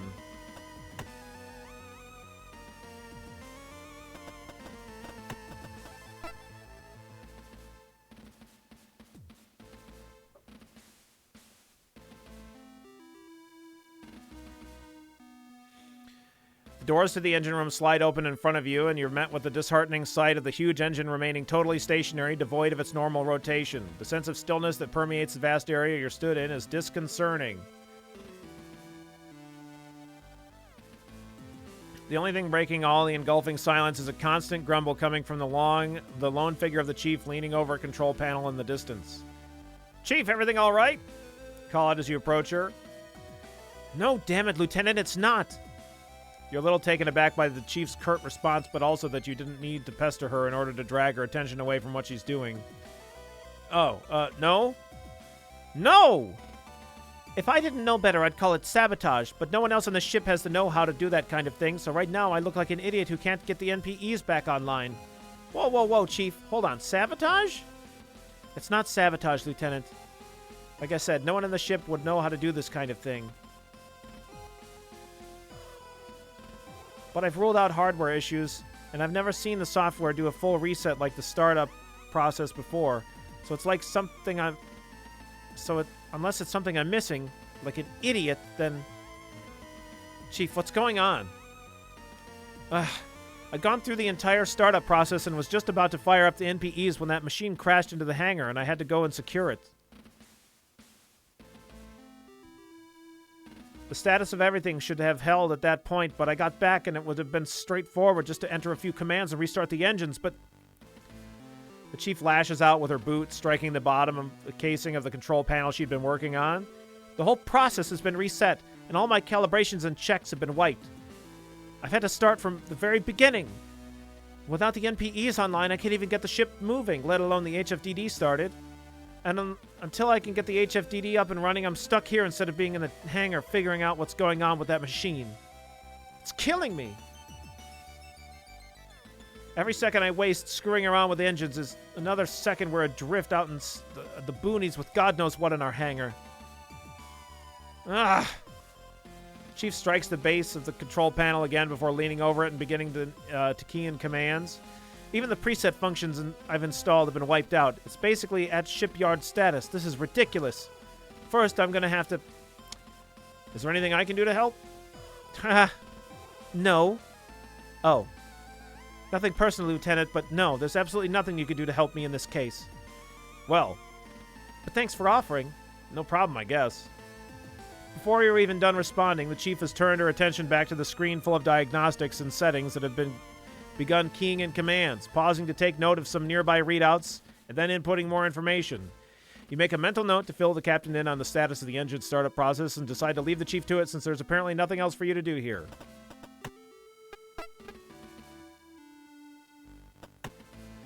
All right, chat. This game has ended up being significantly longer than I would have expected. I don't have any idea how much time is remaining.